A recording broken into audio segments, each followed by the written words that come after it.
Here we go.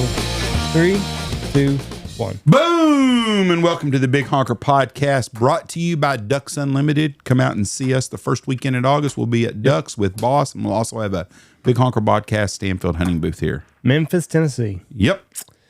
I'm Jeff Stanfield. Memphis. If you don't know that. Yep. And I'm with the world-famous Andy Shaver, and even the more world-famous, the most interesting man ever to come out of Benjamin, Texas, Mr. Wyman Meinzer. How you doing? I'm doing well. And I'm going to say per capita, Benjamin, Texas has had about as more famous people than any place because It's, Tommy Lee Jones was there. Ernest Tubbs, yeah. Tommy Lee Jones. Tommy Lee, my mother babysat him when he was just a tiny child.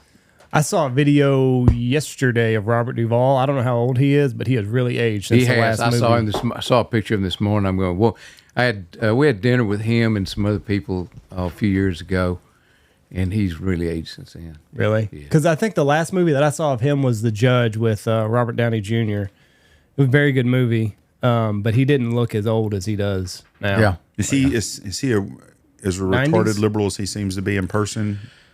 Well, he was reserved. I thought, I remember I was sitting next to him, but he's really interested in history. Mm-hmm. Really. So you had a lot to talk to with him then about? Yeah, I offered him some book titles to read and wrote them down for him, and he really thanked me for it. He was appreciative. I like him better than I do. What's the other one's name? The Raging Bull, the guy that played Raging Bull. Robert De Niro. Yeah, I'm not a De Niro fan at all. Good God, no. He's way the hell out there. Oh yeah, he's out. He's way out.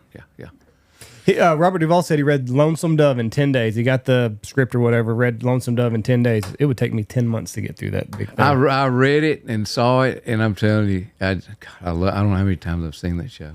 It takes you The series, yeah. We had his nephew. takes you 10 days to watch the movie almost. I know. Coach Mack that used to coach in Knox City, that coached at Haskell. That's his uncle. Really? Yep, Larry McMurtry's his uncle. I photographed McMurtry one time for a magazine in Washington, D.C.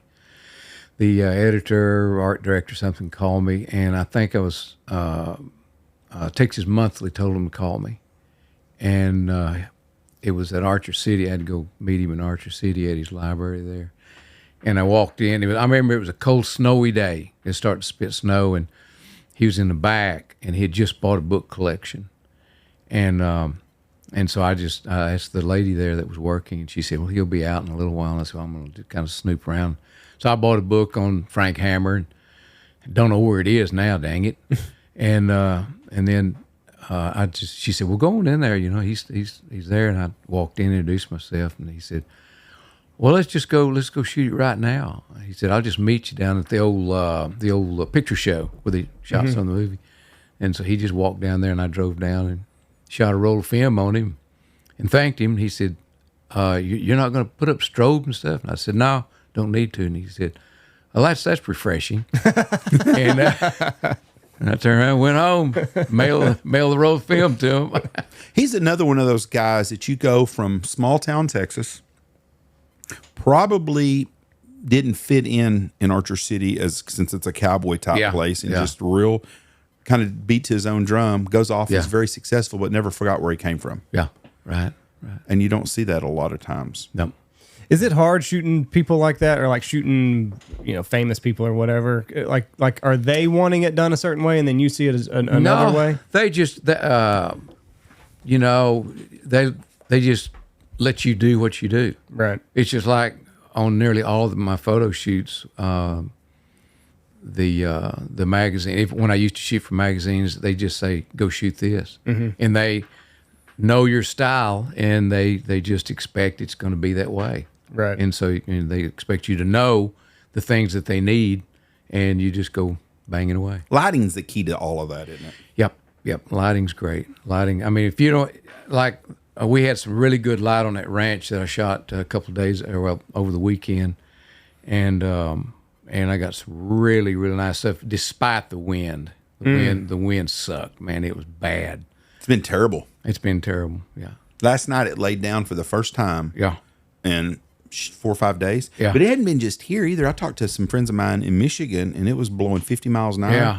And me and Michelle were on the eastern side or the western side of Michigan on Lake Michigan the other day, and the wind was blowing 30, 40 miles an hour sustained. And I was like, I don't think they have wind. This is like West Texas. Yeah. I was up in Tucumcari and What's bad there? Fort Sumner the other day shooting some property in both places. And one day the wind blew like hell, and the next day it didn't. You know, it was, Billy the Kid really died in Fort Sumner? you think? I don't know. I knew You that never was gonna know come that up. stuff. You know, you just. Heiko, they're claiming. Oh yeah, they're claiming everybody he made it to wants a Heiko. piece of the pie. You know. Andy will never be elected mayor of Fort Sumner because It's he's ripped on him a it's few a times. ugly town. I think it's a cool town. It's an ugly town. I'm not a fan of Fort Sumner.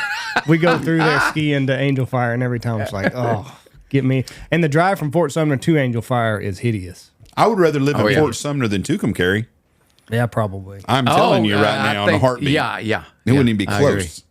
And you know what's funny? You get north of the interstate there back towards Las Vegas, New Mexico, and it's beautiful again.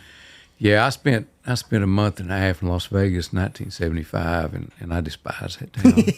in New Mexico, Las Vegas. Yes, I despise that town. Yeah, I don't like anything. That whole 4 hour stretch from Clovis or whatever to Angel Fire, just I can fast forward. If I could sleep while I was driving, I'd do it. Yeah. I need a Tesla and just put on autopilot and go to sleep that whole Yeah. whole stretch. Have you spent much time around Taos? No, I have not. See, I don't like Taos, but I like Red River and Eagle's Nest, Angel Fire. I think it's beautiful. Yeah. Taos is no different than being freaking at Guthrie, Texas, basically. Okay. You can see the mountains. Yeah. But that's, I mean, sagebrush. Pierre, South Dakota is the same. I mean, Amarillo, they all look the same. Yeah. We were talking about that not long ago. The western states have the most beautiful places in our country. They also have some of the ugliest, most hideous places in the world. Yeah, I agree. I thought of you about a month ago. I went through Moab, Utah. Yeah. Have you been there? No. That's If I have, it was a long time ago when I was a kid because Daddy used to be, see, during World War II, Daddy worked in San Diego in a B-24 factory because he had like 3 or 4 brothers that were already in the war, and the War Department sent Dad. They Kept him stateside. kept him stateside because also his father had a stroke and he was like paralyzed for 10 years. So they said, you stay there and work in B-24 factory. And Daddy used to travel. He liked to take us to Oregon. And I remember going across the Golden Gate Bridge, and we'd go through Utah and New Mexico and Arizona and been to the Grand Canyon like 5 times. But it's been years since I've been up in that country. Moab, Utah is a Wyman Meinzer place. Yeah. It is. I heard about it. I heard it was. Those arches. Yeah. It's a beautiful, beautiful area. Yeah. Because I come driving in from the north side, and there was these big campgrounds, all these cars. I'm like, what the hell's all these people doing here? Well, it was hikers and mountain bikers, and they were everywhere. Well, that's all federal land that they can use. Right. And then when you get on into Moab, it's a pretty neat, it looks like Fredericksburg in the middle of nowhere. Oh, yeah. And then you get outside of it, and then you get into the arches. It's a very pretty place. It's, if you want to see nature, it's Sedonia, Arizona type place. Yeah. Just a really pretty place to see. I wouldn't want to go there every year. No. But to see it, it's really, really pretty. See, they get some flash floods. It's kind of blown some people away around Moab, haven't they? I'm sure they have, Some because of there's those slot nothing there. canyons. Yeah, I'm Yeah. sure that's why they're so weird, because they've been carved out by erosion. Mm-hmm. Did you like the first time you went to the Grand Canyon? I've been to it 2 times. And I guess I should, maybe as I'm getting older, I would maybe appreciate it more. But I'm looking like, yeah, it's a big hole. I mean, it's big. It's something. It's awesome. But I did not, it didn't just make me want to just suck me in to want to see it more. Well, I tell you, the last time I saw it was 2023. And I was up there shooting on a ranch, the Diamond K. It was a 1 million acre ranch owned by the Navajo. And so the northern end of the ranch was the Grand Canyon. And so I told the ranch manager, I said, please get me over there with my drone. And we drove all day long to get to the Grand Canyon at sundown. And let me tell you something with a drone. You stand on the ledge and look, and it's one thing, but when you get a drone over the Grand Canyon, you got a sight. Right. Yeah, I bet. You got a That's sight amazing. to see. Beautiful. Yep. And I was going, and the sun was, we got there almost too late, and I was going to try to fly to the other side, put on a new battery. And I headed across there full blast, and it looked like I wasn't moving. And I told the guy, I said, I quit. I'm not going to get across there and my battery go dead like it did the other day at down in Callahan County. I got it too far away, and I was really concentrating on light and a big stock tank. And I started coming back, and of course it was just telling me, you need to land, beep, beep, beep. And by God, all of a sudden it landed.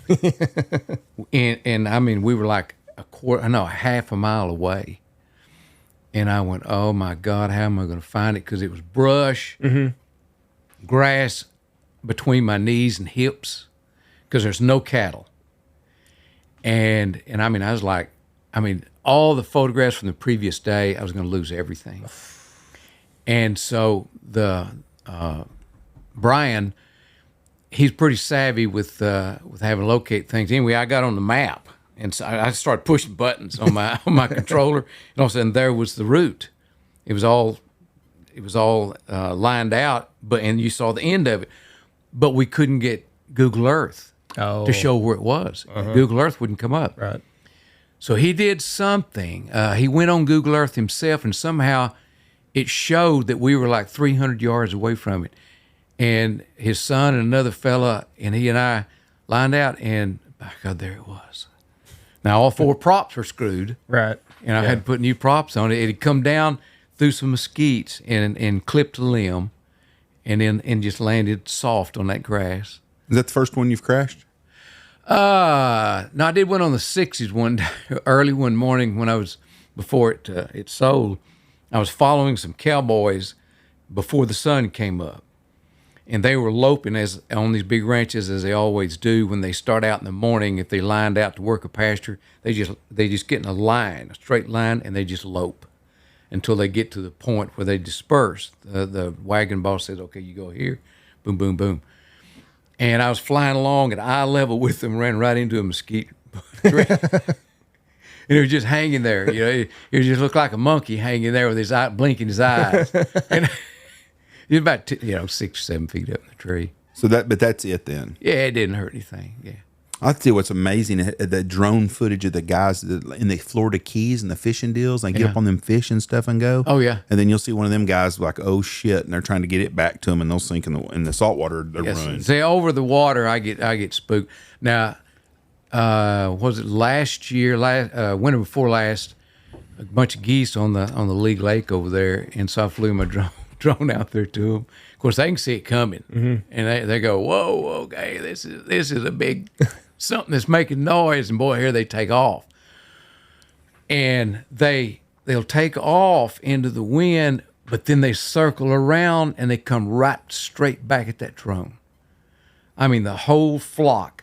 They'll go around, and you better stop because they're not going to hit you if you stop. But if you're moving at them, right, they're going to hit you. Yeah. And so whenever I see them coming at me, I just stop. And of course, I got the video going. And I mean, they're just going by the daggum camera. Well, that would be awesome video. And then when I brought it back, one of them shit on it. Right on the lens. Right on the front, on the lens. I did, oh my God. That would be amazing. Yeah, that'd be a real good video. Speaking of federal land, what do you think about they're trying to sell it off, kind of? And I haven't read the bill. I don't not heard hardly anything about it. I've heard something. Yeah, something about Mike Lee. I guess Mike Lee's the one that's kind of spearheading this thing. But they're going to sell off a bunch of federal land. But I don't know. I don't know. I read this morning that some of it was off the table. Yes, Mike Lee said he was going to rewrite the bill. Now, this is nothing at this level at all. But as a mayor of a small town, we used to sell off stuff all the time to try to put it back on the tax rolls. Mm-hmm. Mm-hmm. And I know that's what they're doing. Mm-hmm. And I understand why the people are mad that hunt on public land. I get that. I understand where you're coming from. Mm-hmm. But from a fiscal standpoint, I'm sure the government's saying, hey, we've got some land that's worth billions and billions and billions of dollars.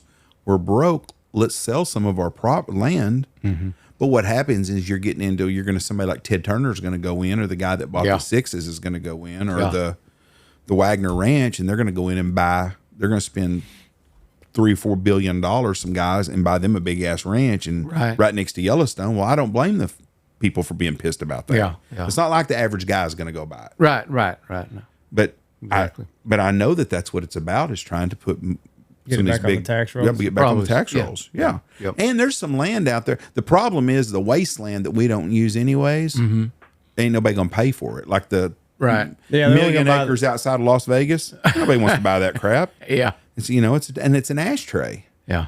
But the million acres is surrounded between the Tetons and the Yellowstone. Yes. Somehow That's some land everybody wants. high dollar land. Yeah. But one or two people's going to buy it all, and they're going to keep everybody out. Yeah. But I guess all the public land hunters and a lot of hunting industry people have kind of spoken up enough to where Mike Lee's going to figure out something else. I don't know. I don't know what's going to happen. Yeah. But I mean, I've just heard it mentioned, but I kept up with it. And we don't have much public land out here, so it really doesn't affect us. So Exactly. we're kind of jaded, I guess, in our view of it. I got a trash email about it because we didn't act like we cared. Yeah. And I'm like, listen, it's not that I don't care. We're not around this. We don't know. We don't understand. I understand why you're upset, but it's not like something talked about right here because we have no public land. Oh, right. If I lived somewhere that had public land and it was part of the conversation everywhere you go, then yes, I'd be more in tune to it. Was that like Texas? What, 97%? I think so. Privately owned. Yeah. I think so. And all the land that's publicly owned is all along the Texas coast, outside of the King Ranch. That's where your public land is in Texas, and some waterways and stuff. So we don't have a. Of course, we got you got the Big Bend State Park, and that's like 270,000 Is that acres. state or federal? State. Yeah. And I guess people can use it as they want. Oh no! It's your typical state park. You can't even drink there. You can't even drink a beer. Really? Oh yeah. I didn't know that. I didn't either. Oh yeah. So like Copper Breaks, is Copper Breaks state? Yep. And no beer there either. You're not supposed to. Paladera Canyon, Caprock Canyon, you're not supposed to. Now, some of those guys look the other way. Oh, right. Some of the nice guys, some of the good guys. Yeah. What is the problem with someone camping? I know what the problem is somebody gets you drunk, makes an ass, and they leave litter Right, everywhere. right. But the average guy goes out and hikes and stuff. Most people that are hikers are not litterers.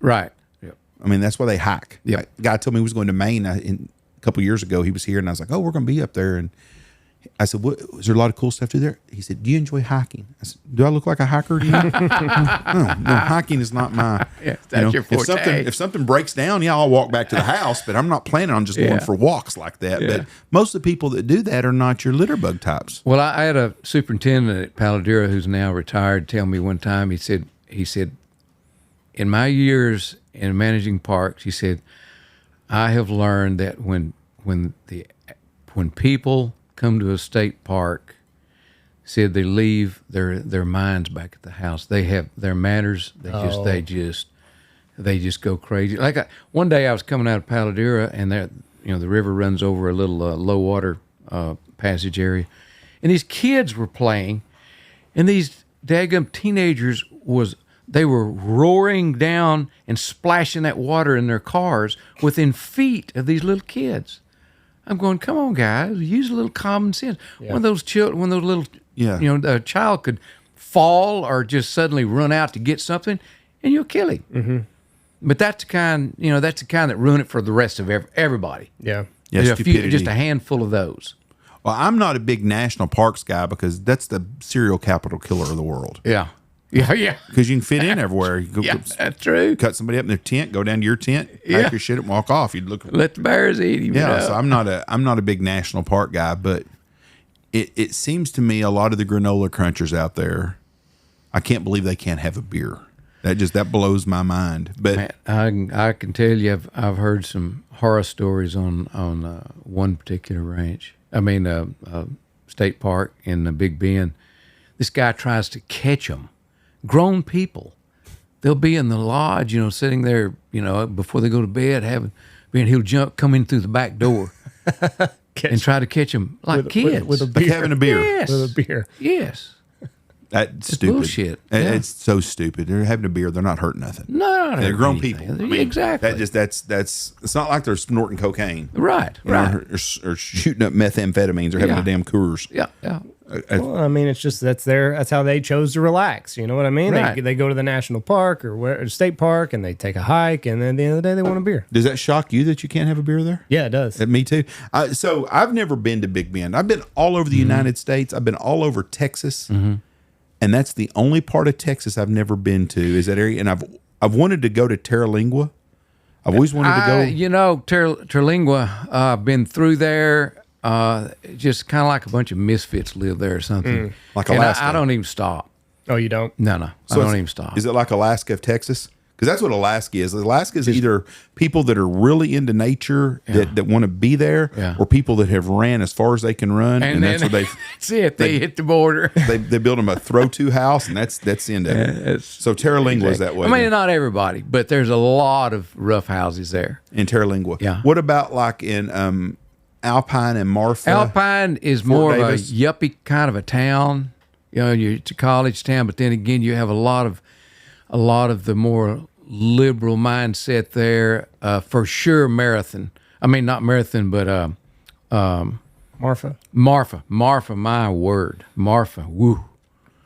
I'm telling you. I went in a bookstore there one day, and it was when Bush was president, I think. And I mean, there was all these negative publications just right there for sale in front. I mean, it was the whole place was just like, I just walked in just to look at it, let's see what they had.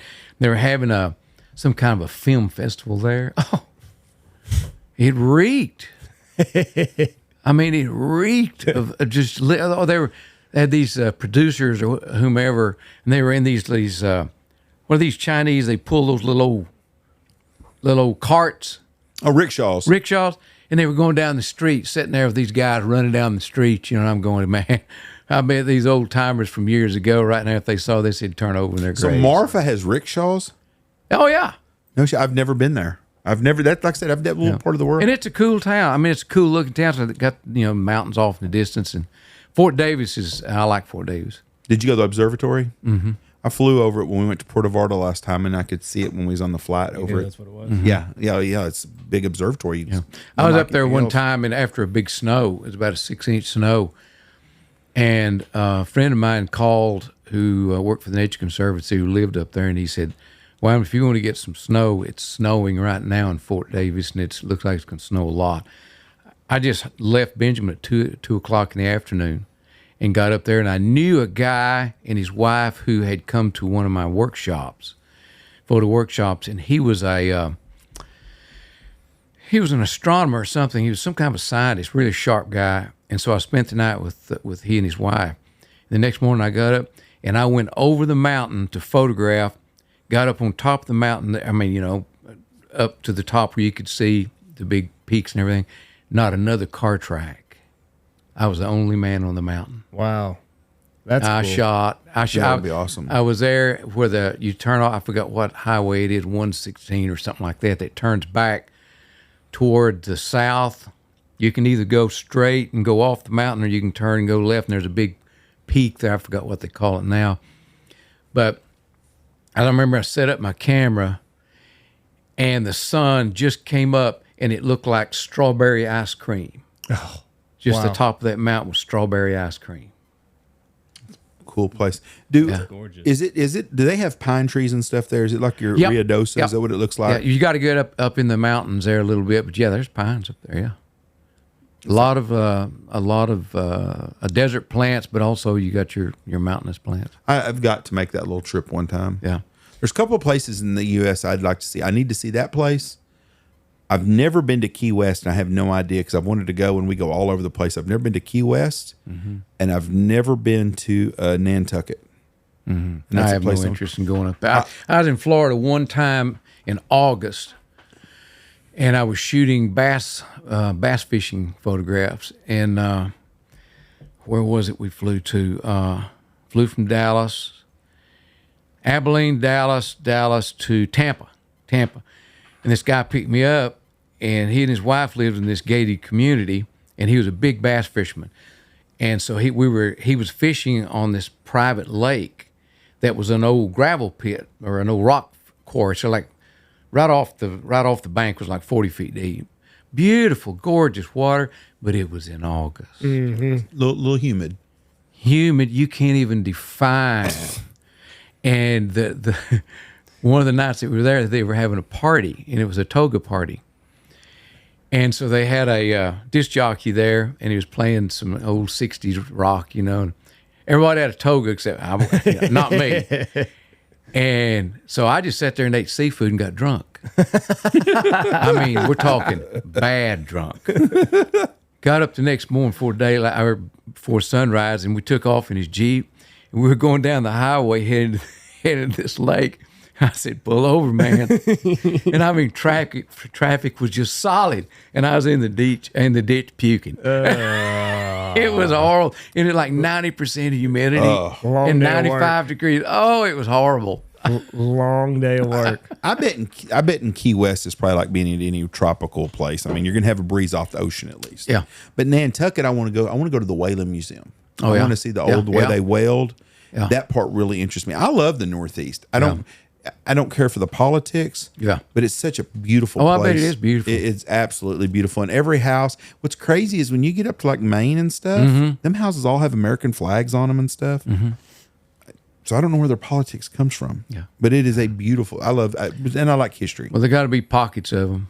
Pockets where there's a high density, population densities where the liberals are. And yeah, once you get outside, I found that anywhere in the U.S. You can go outside of L.A. Once you get in the countryside, everybody thinks just like we do. Yeah. They're sick of that liberal shit. I want to know what the Seminoles did for mosquito repellent, because I got a new puppy, and we go outside to use the bathroom. Mosquitoes just all over me. And I got to imagine, like back in the day, there's no off. You're not spraying anything. Did they just get eat up by mosquitoes, or did they stink so bad that the mosquitoes didn't want to mess with them? I know it's just not the stink, because I have a book on the border with Mackenzie, and he talks about them catching Satank and Satanta, the Kiowas that murdered the wagon teamsters over by Graham back in 1873 or 4, something like that. About outside of Fort Belknap? Yep. And so he talks about they were transporting Satanta. Of course, they killed Satank right out of Fort Sill. He grabbed it somewhere. He chewed the skin off of his hands under his blanket. He put the blanket over his head, and the soldiers said, "You better watch that old Indian." Said he's up to something, because he had the blanket over his head and he was chanting. And the whole time he was chanting, it was his death song, and he was chewing the meat off his hands and slipped his hands out of the handcuffs.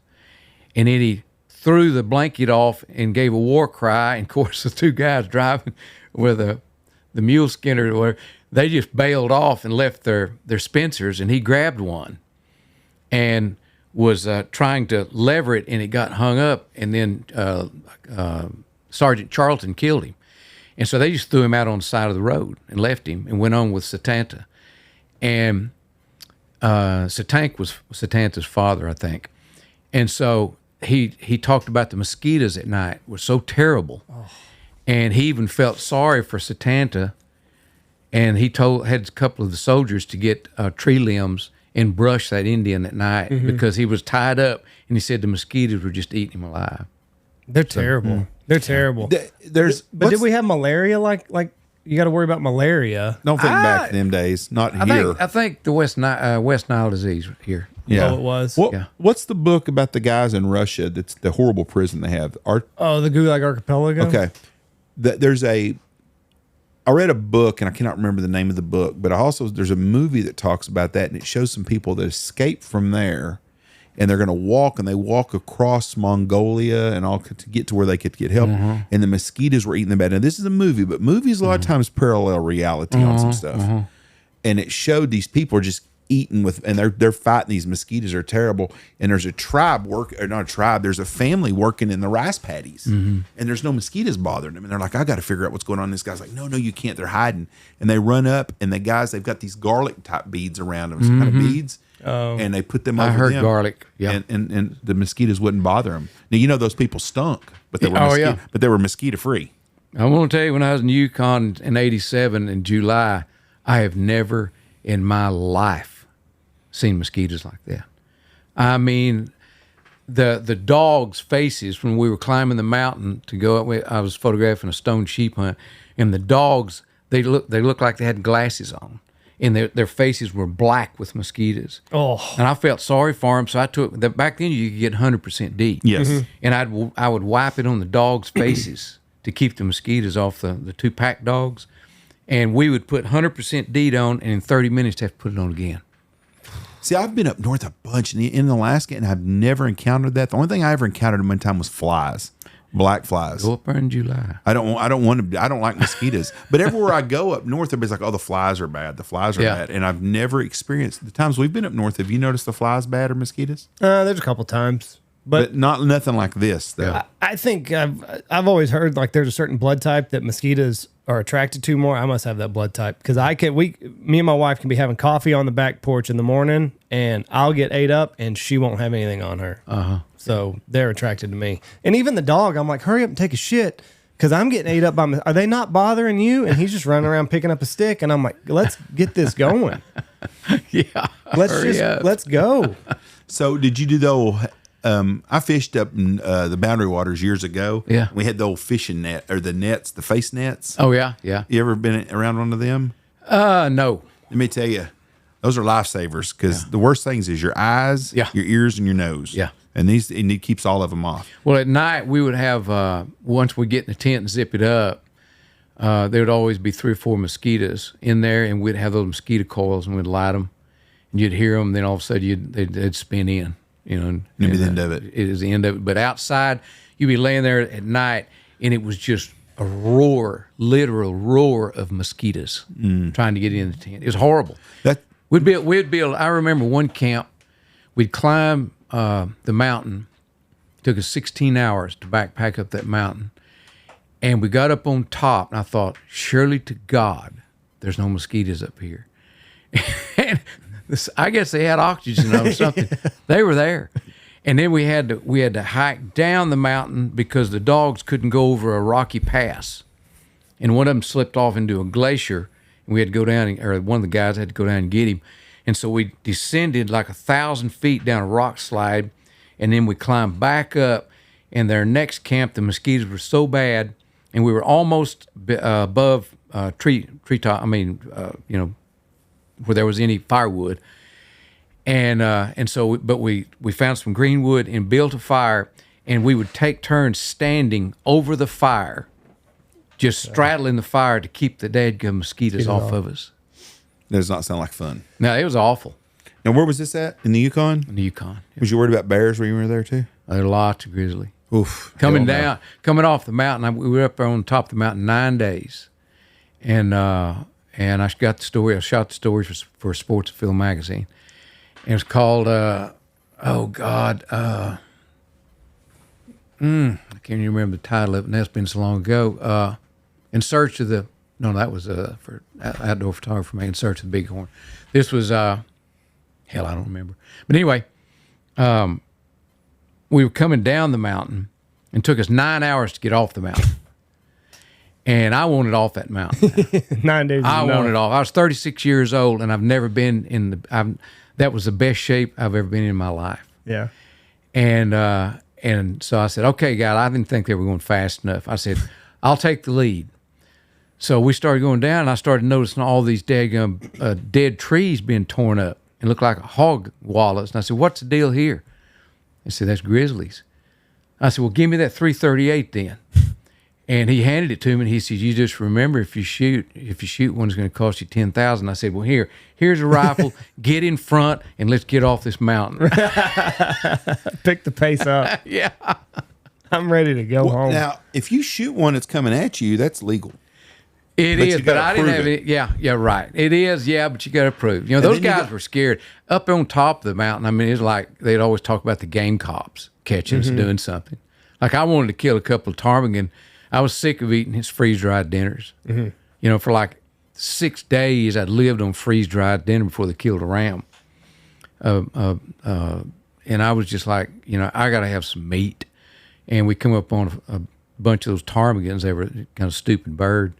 So I killed a couple with a rock. And anyway, they said, well, the game cops get you. I said, really? Yeah. They're going to come up here in an airplane and land on top of Rose Mountain, Jack O'Connor's favorite, stone sheep mountain, and give me a ticket for eating a couple of ptarmigan? I don't think so. And I just threw another rock, I bet you never seen them either, did you? What's that? No. We run out of food and wrote help on the because we was hoping that the outfitter would fly over and check on us. He didn't. He never checked on you. But we wrote help in the day on the side of the mountain with rocks. What's the ptarmigan? Food, man. What's the ptarmigan taste like? It's good. It was good, Especially when like you a big quail. Freeze dried dinners for 6 days. And then the guy had killed a bighorn, or not a stone sheep. And boy, we got back and we were like wolves. We were just sitting around, and he brought a stick of butter and had a little dadgum skillet, some real small skillet, and he would cut some backstrap and he would fry it. And I mean, you just grab it and pop it in your mouth and just swallow it like a dog swallows a dog biscuit. I mean, you're starved. Oh man, I'm telling you. And then I told him, I said, I will never eat another freeze-dried dinner from this day on. And I carried the hind quarter of that sheep in my backpack with that old black butter. And every time we stopped, they would be eating that, and I'd cut some more meat off that darn thing and throw it in that old black butter and fry it and eat it. What's black butter? It was black because it'd been fried in so much. Oh, okay. I got you. It looked like black paint. Yeah. But I didn't care. It worked, didn't it? It worked. It's fine. Hey, is it true that the Native Americans, if they got a kill, that they would eat the organ meat first, like the liver and all that? I heard they would. Yeah. I didn't know. I've always heard that, but I didn't know if there's any truth to it. I heard it, yeah. That was a delicacy to them. I'm sorry? That was a delicacy to them. They love that. And the intestines, what was it? Colonel Dodge talked about in his book, 33 Years with Wild Indians, that he, on some bivouac, he took a shining to a Cheyenne Indian woman, I think, and went down to have dinner with her. And I guess he's expecting buffalo steaks and stuff. So they put a hide in between them, and they brought him a pile of guts. And she just started gobbling those guts up. Just like a gigantic spaghetti. And he said, I lost my interest. And that woman left. Ugh. Did you know they used to also cut the grass out of the intestines and eat that? Yeah. They love that, and there's a name for it. There was some kind of... Oh, yeah, I've heard. I can't remember the name of it, but I've heard it. It was like stuff. a fermented taste, like a sauerkraut type deal, but the old grass that they would eat out of the intestines. Jesus Christ. I just... Jesus Christ. Could you imagine? I was thinking about the other day. We had steak at the house the other night, and I was thinking about that. Could you imagine back in the day, no spices at all, no salt, no pepper? When did the first person get salt on a steak? Did they find it? They drop it and that's pretty good. There was a big salt flat that there was a war fought over way back in the 1800s over in that El Paso country, and I have read about it. They call it the Salt War or something like that. But it was the Indians used it, the whites used it, the Anglos used it, but everybody went there with barrels to scrape up salt. Yeah, salt was a huge commodity. Oh yeah, and see, that's the Comancheros would bring salt, and when they would meet with the Comanches and Kiowas, say up around Kittiquay, when they'd have those trades, and go to these locations, they come out of the Comancheros would come out of Tucumcari, Santa Fe, Taos, and those 2-wheel carts. And they would stay, days and days, and they would trade with the Comanches. So they had a rendezvous like the mountain. They had a rendezvous, and it was, some of them were in Blanco Canyon, Paladera Canyon, Kittiquay, there in the Los Lingos Canyon, Valley of the Tongue, the Valle Los Lingos, Valley of the Tongues, because there were so many tongues, languages spoken there. And they would trade buffalo robes to the Mexicans from New Mexico, and then the New Mexicans would trade them salt, metal arrowheads that they would make in blacksmith shops, guns, gunpowder, and the Indians would also trade white captives. And then the Mexicans would take them back to New Mexico and sell them to the military so they could take them back to their family. Oh, wow. Yeah. Sold them twice. That's nuts. Is there any written history that the Indians have Any written history from? Because I Not would that like I'm to aware know of. in the year of 1200, Oh yeah, what or 1400. Yeah, there's what was it like? yeah. You know, how many in 1200? What were the Indian tribe situation like? I would love to They know weren't about that. tribes; they were nomadic bands. I think some of them they call some of them hohokums or something like that. But Coronado spoke, and what was it, 15 something? Whenever he crossed the Llano Estacada, and I tell you, a good book to read. Oh man, I just had a brain fart. It is a El Llano Estacada. El Llano Estacada. Get that book and read it. Okay. And it talks, he covers all that Coronado history of him coming through, that Lubbock country. Mm-hmm. And they talk about, how they camped out in Blanco Canyon. I've been actually at the archaeological site where they were digging up some of those points that they used on their those crossbows. Mm-hmm. And I actually shot a magazine story, I think for Texas Highways, I believe on that. And it's real interesting about what Coronado, they found up on the Panhandle Plains country. What point were we talking about? All the tribes and how what Yes, having a written history. He spoke of them coming up on groups, and they were like family units and just small nomadic bands, just a few people. But he said they were extremely filthy, and there were about as many dogs as there were people. And he said as we approached camp, he said they would just scatter, and everybody would run away and wouldn't come back till we left. And so they didn't really tribe up until probably the early 1700s. Now, did they all have, we talked about the many tongues, did they all have their own dialect and their own language? That's what I understand. That's what I understand, yeah. So when the Plymouth Rock, the Pilgrims, when they come over here, so were those family groups there, or were they already tribed up all there? What are you talking about? I wonder if those were... Oh, like the Iroquois and stuff? I wonder if they were more... that I don't know. I wonder if they were more functional as a group. Because that group sounds like a bunch of mongrels, basically, that are just... I mean, that's what it sounds like, a wild pack. Exactly. Yeah, exactly. Yeah, where they seem to be more structured and had a... And the dogs, they talk about they use the dogs as pack dogs. They had travoises on the dogs, right? And that was way before the horse. The discovery of the horse, and actually the horses didn't come into play until the Comanches, who were Shoshone in the beginning, came out of Idaho or somewhere and swept onto the plains, and then they started using horses, and then that's the reason that they basically ruled Texas and part of New Mexico for so long. Go ahead. I wonder if that's how new Indian groups, like you said, like they broke off. I wonder if it was like the same thing that we're seeing now in politics. Like this guy didn't know what we're doing, and then there was just enough land. Like let's go over here, and we're going to run things this way. Probably, because you had the Kiowa and the Comanche, and they were always fighting. Mm-hmm.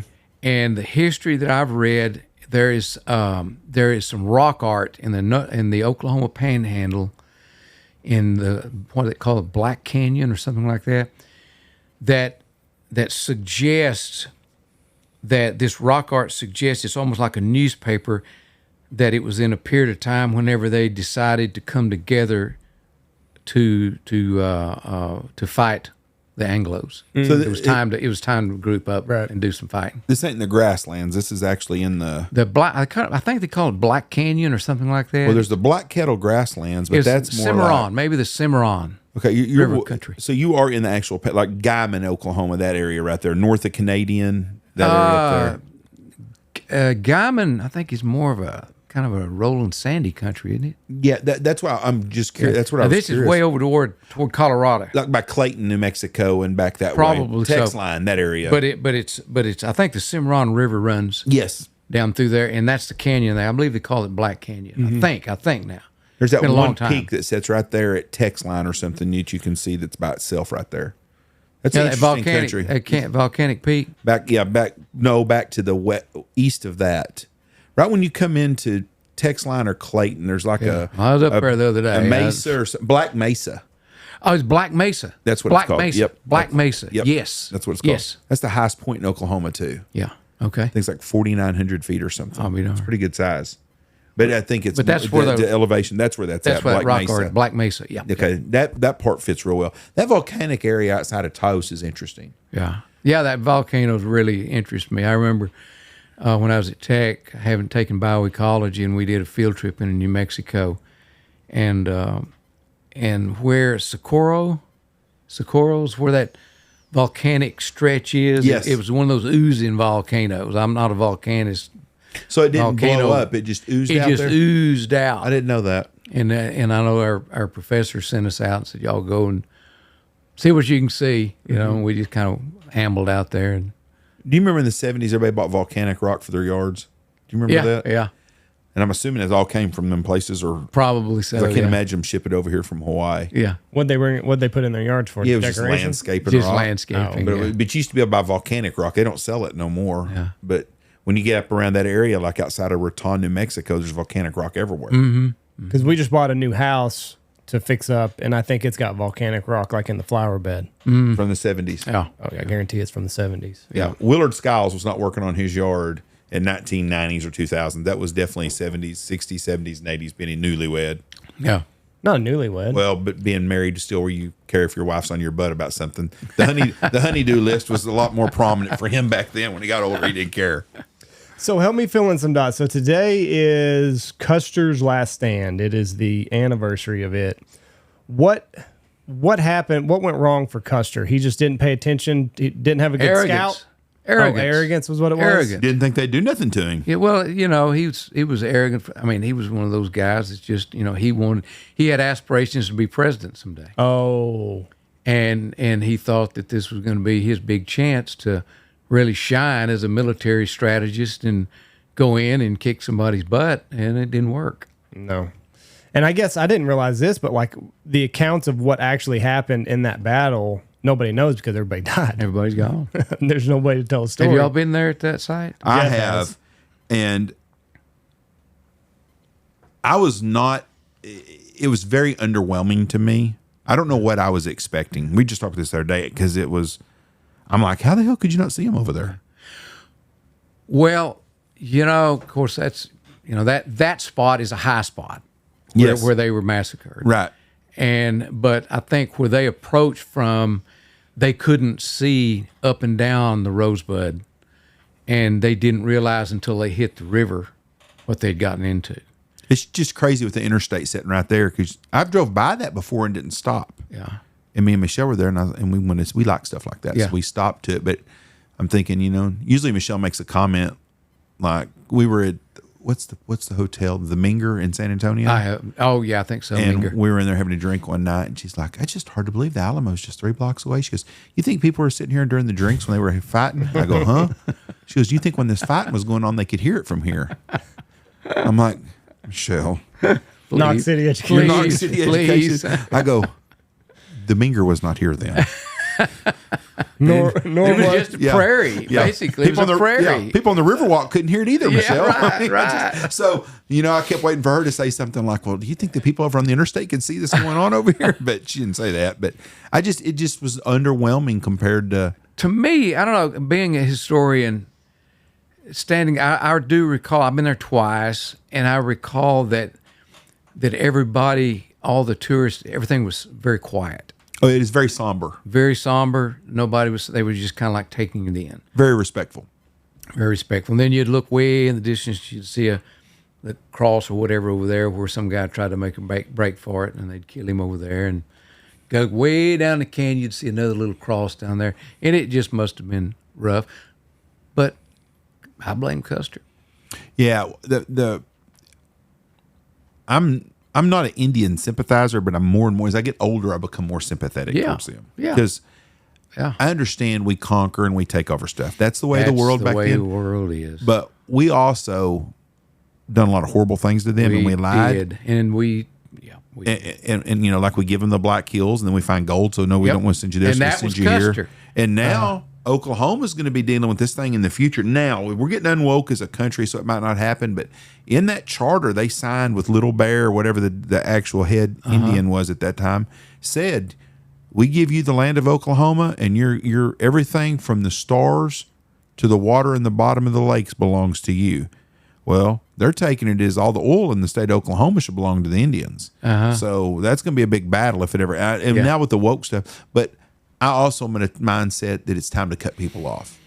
It's time for you to, you know, you got reservations and you got land. Either make it work, sell it, but don't expect us to pay for your shit. the gambling casinos, they've made things work. Yes, yeah, but they're still broke. The other day we were in outside of Albuquerque on the northwest quadrant coming in. I can't remember the name of that little town coming through there, but there are beautiful homes and beautiful neighborhoods, and then it's trash for 3, 4, 5 miles, and it'll be the reservation area. Yeah. And then you go down the road and it's beautiful again, and then it's trash again. You could just tell where the reservation ended. And how long do we keep financing this? Are we going another 100 years? We're going 50 years? There's got to be a time when we got to tell people, you know what? This is the last decade we're funding you. You got to figure out how to make stuff on your own. No other group of people in the United States is getting free stuff all the time. I know what you're talking about, because whenever the last time I was at Custer, last stand battle site, we left there and went to South Dakota and then down through Nebraska and on down and into Texas. And we went through the Cheyenne Reservation. And I saw the same thing. It was just, you look at the houses and you go, why? You know, what, all the wrecked cars and everything. I don't understand the mentality of that. You know, why if it's wrecked, you know, get it out of there and take pride in your place. But I don't know. There doesn't seem like there's the pride. None. And you see that in neighborhoods in Knox City, we take care of our place. Yeah. Some of the people around me don't. Yeah. And you can like right now, everybody in Knox City has a beautiful green yard because it's rained a bunch. Yeah. In 6 weeks, Yeah. there's going to be 22 houses in Knox City that have green yards, and the rest of them are going to either people parking in the front yard, which wears me out, or brown grass. I mean, people don't take care of their stuff. Well, you really see that on that point. A friend of mine is a custom harvester. They start out in South Texas. They go all the way into Canada harvesting wheat every year. He told me, he said, one year we went to in South Dakota. We cut by an Indian reservation. He said, we were there one year and they had brand new trailers the government brought into them. The next year we came there, those brand new trailers, they had the walls cut out in the bathroom and they were using it for horse troughs for water. He said, honest to God, true story, Jeff. And I've had other people tell me that same thing. But just, I don't understand. Who's thinking we need a water trough? We can go down and buy a tub at Tractor Supply. Hell, we can just cut a hole in the trailer and just fill up the bathtub. Well, you know, it's almost like a continuation of the way Quanah Parker thought. They gave him a big house there at Fort Sill, wherever he lived, and he kept his horses in it, and he lived in a teepee. Yeah, exactly. But the horses were everything to him. Was that 5 stars? Is that the name of it, or 7 stars? I believe so. Yeah. Yeah, it's right as you come in. It's on the left side. They're just redoing. I think they're redoing it finally. I think last time I heard they were. Yeah. Yeah, but it's just mind boggling. It bothers me. I get sick and tired of entitlements. Yeah. Anybody that follows me knows I'm so tired of that stuff. You know, if something happens to my fat butt, you know who's going to take care of me? Nobody. No, and if something happens to one of my kids or something, or grandkids, we're going to try to take care of them. That's what we do. Yeah. I'm sick and tired of the government taking care of shit, but there's got to be a point where we got to say, you know what? Don't start on this. You were here first shit, because you were fighting each other left and right. Yeah. If a white man had never came to the United States in 2025, they would still be living the same life they were, fighting each other, raping, killing, pillaging each other back and forth. I agree. So there's got to be a time where we got to say, you know what? You've got this land. You make it work. Yeah. If you can't make it work, do like everyone else does. Sell it. Put your money in a trust and go live that way. Do whatever, but quit asking us to support your stuff. Well, and America's the only place in the world where we're paying for people that we conquered. You don't see that going on anywhere in Europe. Right. No. I mean, that's what Russia and Ukraine fighting about right now. Yeah. But if you look at them boundaries from Russia and Ukraine, and I'm damn sure not a Ukrainian historian, and I really don't give crap if we give a dime to Ukraine the rest of my life. Right. I agree. But I don't know the history of it, but I'm going to bet you that was a different country 100 years ago, and I'm going to bet you 300 years ago it was a different country, and I'm going to bet you 500. They fought back and forth. But let them fight their shit out and let's stay out of it. People have been doing that. Same with the Middle East. Yeah. Yep. Israel, I've caught some hell over that. I said the other day, I understand Jesus was born there. I understand that we go back to that area in our history and religion and all that stuff as being a Christian. But Israel wasn't even put together till 1948. Give them California. Bring all the Jews to California. Yeah. Because everywhere the Jews are is a thriving place. Absolutely. So let them go to California. Let them clean up all that mess up there, and let it be Israel. I'm happy with that. Yeah. Yeah, they're tough people.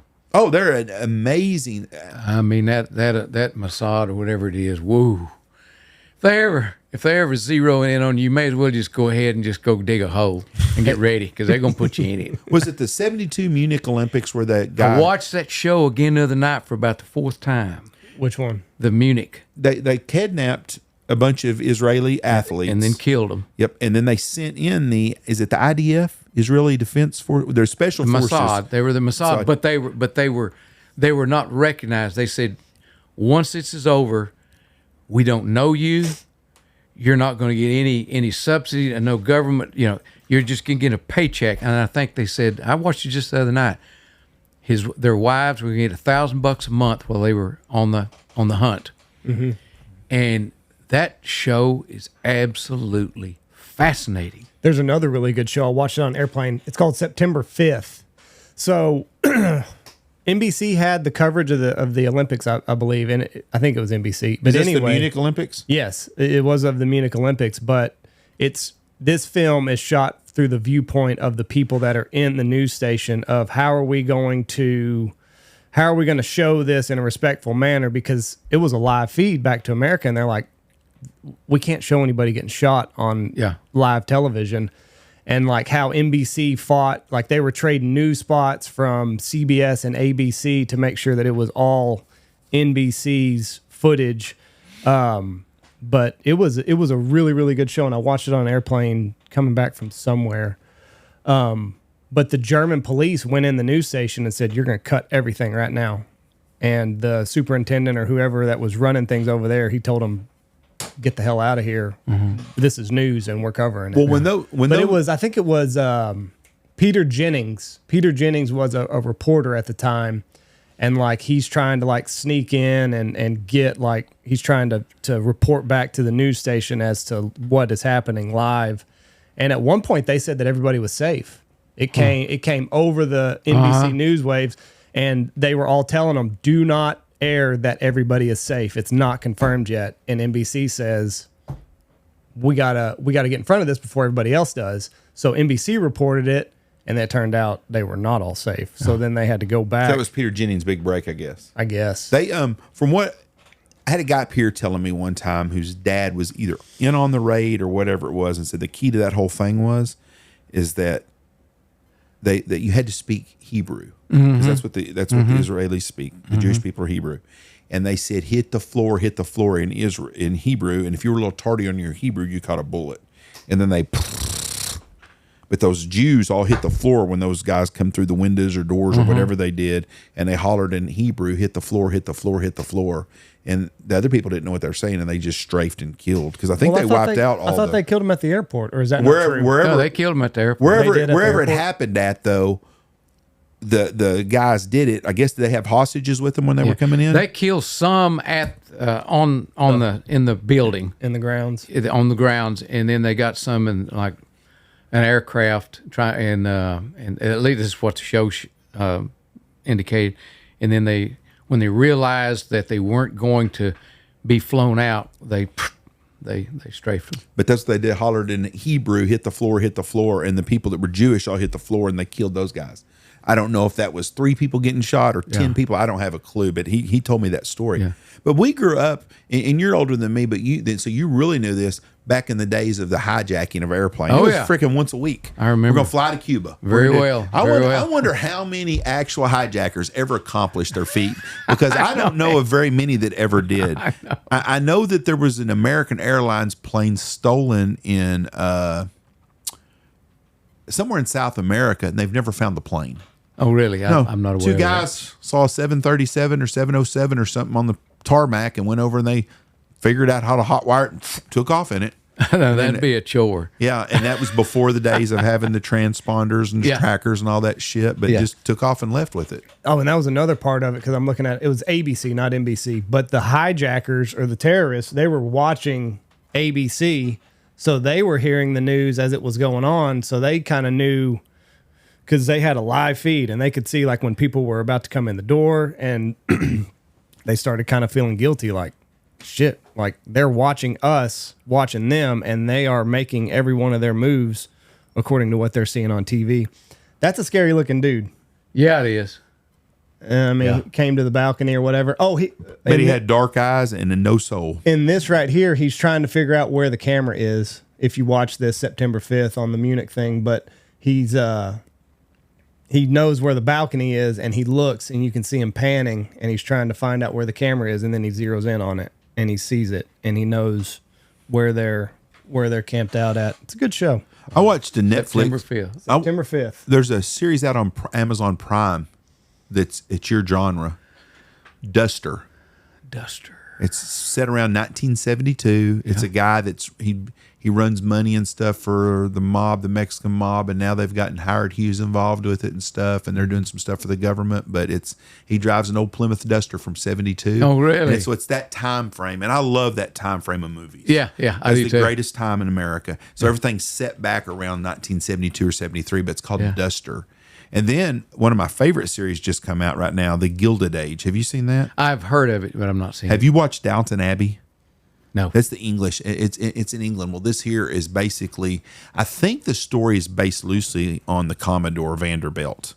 Okay. Because it's in the train business, and he's got a railroad business, I guess you'd say, and he's new money, and all the old snobs don't like him, and they're going to Newport, Rhode Island. But I really enjoy because it's history. Yeah. And I just like the way things were. Yeah. And I just like the story of America and how it got here. And we're not a perfect place. No, but we're by damn gosh, good. we're damn good. We're the best place in the world. Everybody wouldn't be trying to come here. right. You know, you see all these people burning these freaking American flags and stuff, and they're flying theirs. If your country's so fucking good, go back to it. Go back to it. You know? Absolutely. I can't imagine going to another country and burning their flag and wave the American flag. Well, I want to go home.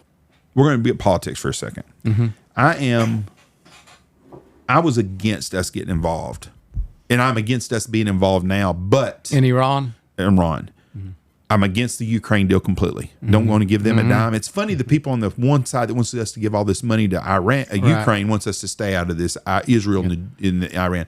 I think what we did, if we did eliminate them ability to have a nuclear weapon, I think it's the best thing ever. Oh, absolutely. I don't want to put a troop on the ground. I don't want to do nothing. Absolutely. And I think Trump has handled this like a champ. I mean, he has. He's made history. And I can't imagine if we were sitting here watching Kamala going on, what will be happening. Oh, well, that'd have still been, we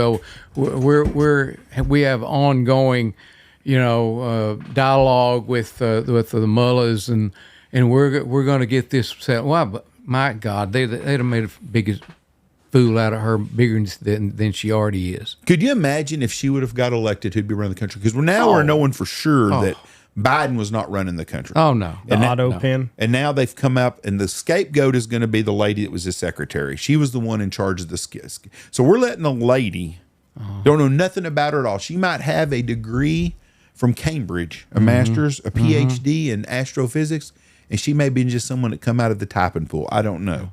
But supposedly she ran his auto pen. I don't buy that shit at all. I think Barack Hussein Obama was the one calling the shots. I wouldn't doubt it. I did see where Trump told Barack Obama and John Kerry to stay out of the United States business. It's not your business to be calling. Did you see that? I love it. I love it. He told him that you stay out of the business. Why do you think Obama stayed in Washington, D.C.? Only president ever to do that. I know. Why do you think? Because he wanted to stay. He wanted hands-on. He's trying to kill our country. Yeah, exactly. That was his goal. He's a Muslim. Yep. 100% Muslim. Even his wife came out, and I may owe her an apologies because I always thought she's kind of a man, and I don't know. I can't prove on that, but she on her podcast the other day said something about having a son, and said, "Would you have liked to have a son?" And she said, I quote, "No, because he would have turned out to be another Barack Obama." Oh, really? Now, can you imagine a wife saying that? Wow. About their husband. Ex-wife, I understand that. Yeah. But a current wife, you imagine Jesse saying that about you, saying, do you wish you'd have had another son? No, he'd have been like Andy. Well, I don't know. Yeah, that seems a little backhanded to me, but A little. I don't think that they're together now. No, I know they're not, but it's just, I mean, we're talking about any president. I think that's kind of a tell that they're living. That'd been like been like Hillary Clinton. Hillary, do you wish you and Bill would have had a son? No, he'd have turned out to be just like Bill Clinton. Oh. I mean, that's pretty shitty. That's pretty rough. Did she laugh at it, or I mean, I don't watch it. I just read the context of it and seen it. And I don't.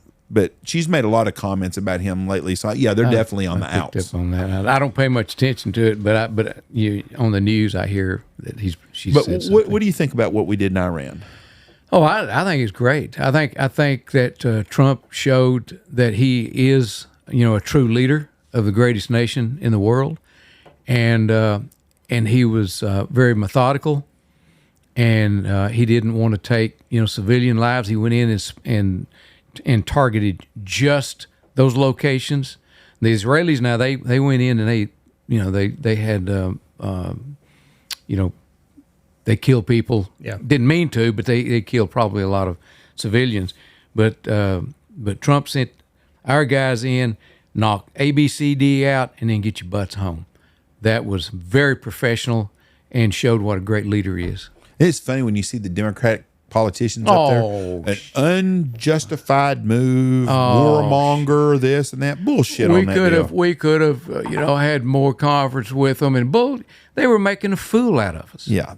Making fools out of us all the time. They were enriching uranium while they were, let's talk some more. We'll talk to you about it, but we're not going to let you look at the place. We're not going to let you inspect it.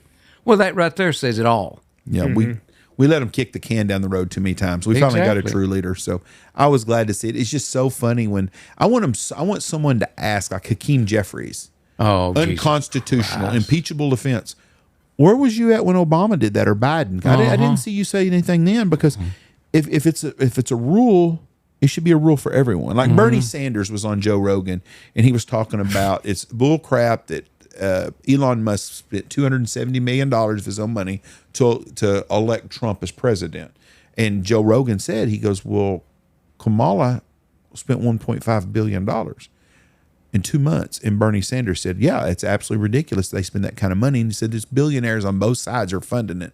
So I don't like Bernie Sanders. And I think he's the old idiot. He's never had a real job. Right. And he's a hypocrite. But at least sometimes he does. At least you know where he's at. He's he's a kooky ex-pothead that you knew growing up that just lived in his mom's basement. Yeah. Because that's what he is. Him and Fetterman. I actually like Fetterman. I'll tell you, Fetterman's coming around. Has surprised me. They're pissed off at him. Oh, I bet they are. He's making sense. Yep. Thomas Massey will no longer be a Republican. And Fetterman, when he has to run again, it's going to be interesting to see how that goes, because I can't see the Democratic Party getting behind him. Yeah. No, I can't either. As long as we keep boots off the ground over there, exactly. I'm for it. Hey, I'm for it. I don't want to see another. And we don't have years. to. We don't have to put boots on the ground, because we have the availability of weaponry that we don't have to have people over there.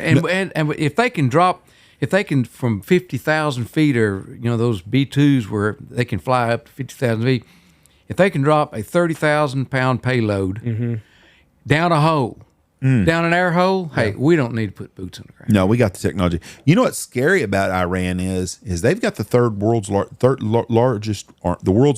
largest army, I believe. I believe it's United States and China, or maybe China, U.S., and them, or Russia. But they're right up there when it comes to boots on the ground. They've got a lot of people now. They don't have a lot of patriotism, because most of those people are under thumb, and they're sick and tired of that regime. Right. But if it got into guerrilla warfare like we did in Afghanistan, we'd drag it out another 20 freaking years. And Trump knows it. Yes, Trump knows it. It's his last 4 years, and he is not going to. They're going to fool around. He's going to go do things very methodically, surgically, and get the hell out. Did you see there was what Liz Cheney's dad, Dick Cheney, picture of Dick Cheney complaining about Trump. Yeah, Dick Cheney spent $3 trillion, so many thousands and thousands and thousands of troops, so much this and that, and Trump spent 9 20-year-old got 9 guys in their 20s and spent $250 million or something and wiped out what took 20 years and $500 trillion or something to do. Right. And I thought, boy, that's the damn truth right there. Absolutely. But there was not much profit for Honeywell and Raytheon on what Trump did compared to what Dick Cheney did. Yep. Where were you during the Vietnam War?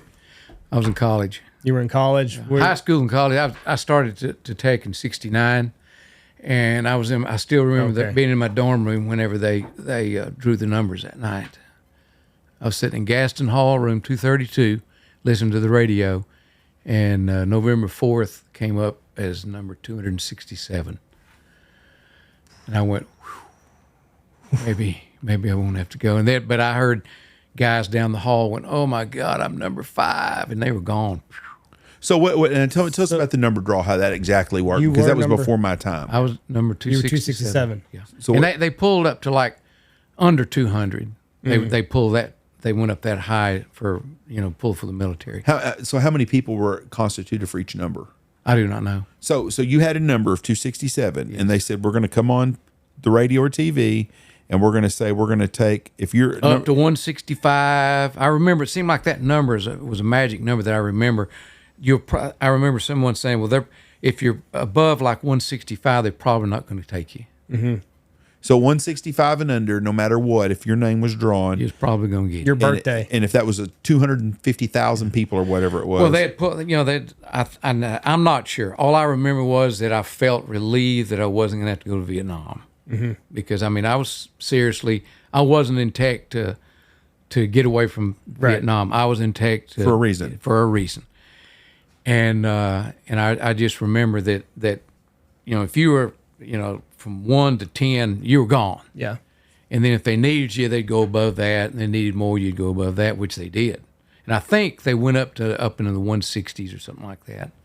And before they, I'm gonna have to look that up later. I'm curious to see how many people per Would they do slotted it every per number. Night? Would they have a draw every night? No. You'd have to tune in. No. They just drew your number was your number, that first draw, and you were stuck with that number. So you wasn't worried about them coming back and redrawing. No. Oh, okay. No.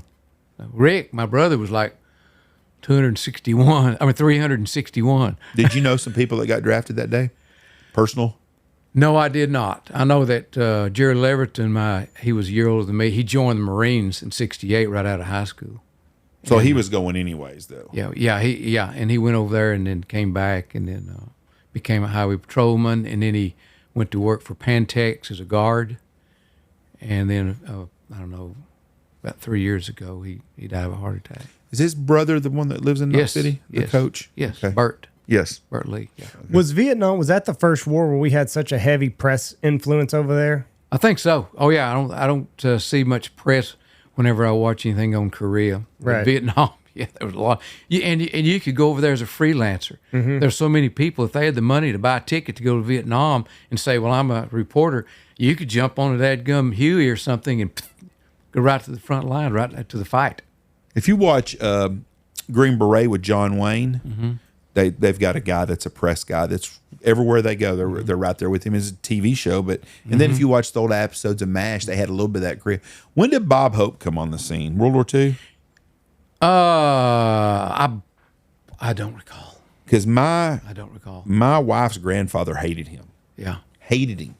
Yeah. Could not stand the guy. Said that they were fighting, and he's up there schmoozing with all the girls in Hollywood. And, pretending to be the USO. But I think the USO does a lot of good things. I think those entertainers that go over there and stuff. But I could see where you're getting drafted and getting your ass shot at all over in World War II. Yeah. And then you got some VIP from Hollywood, like Hanoi Jane. Oh, woo. Jane Fonda will never be well liked in this country. No. I'll tell you a book that you ought to get, but it's going to cost you. I got it when it first came out, and it's called Requiem. Mm-hmm.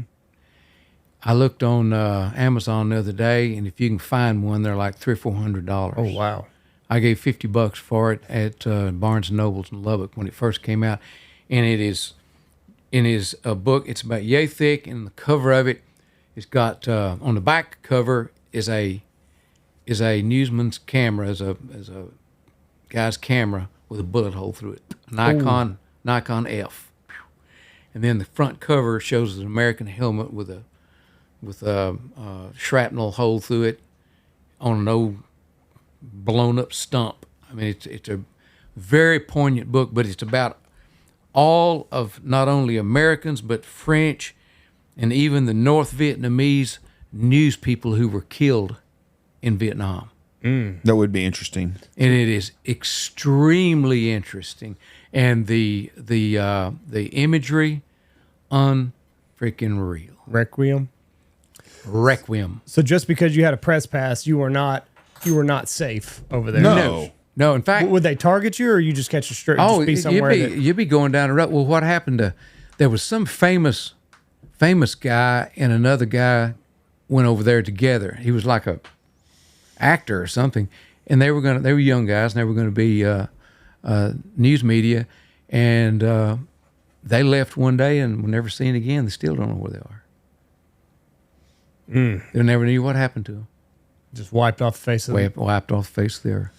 That was a terrible, terrible place. You hear about like the guerrilla fighting and everything, and I mean just the barbarity of it all. Oh, Another endless war.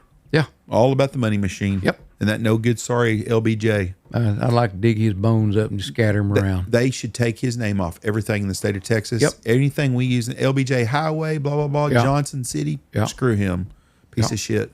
I had heard that they would like take a prisoner of war and like strap him to a tree, and they'd plant a bamboo shoot underneath his ass. Mm-hmm. Bamboos grow 3 feet a day. And that would be the way that you would die. They'd sharpen the point, and it'd start up, and it'd go up and up and up. And then if you're there long enough, you know, you just find a corpse with a bamboo shoot growing out of his They head. were terrible, terrible people.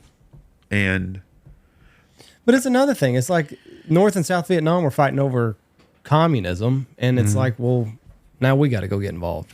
Well, you know, what's amazing is now it's kind of a thriving country Yeah. because they're not fighting anymore, and they've kind of found their place in history, and they're all seem to be happy. if we got rid of the little fishmonger in Korea, it'd be the same way. Mm-hmm. I mean, I agree. one place is thriving and growing, and the other one, the poor people are so. It's just black. Yep. It's You just ever a seen black the hole. undercover videos from there? It's terrible. No, I read a book, though. I read a book that was written about a guy that escaped from one of those camps, and it is horrendous.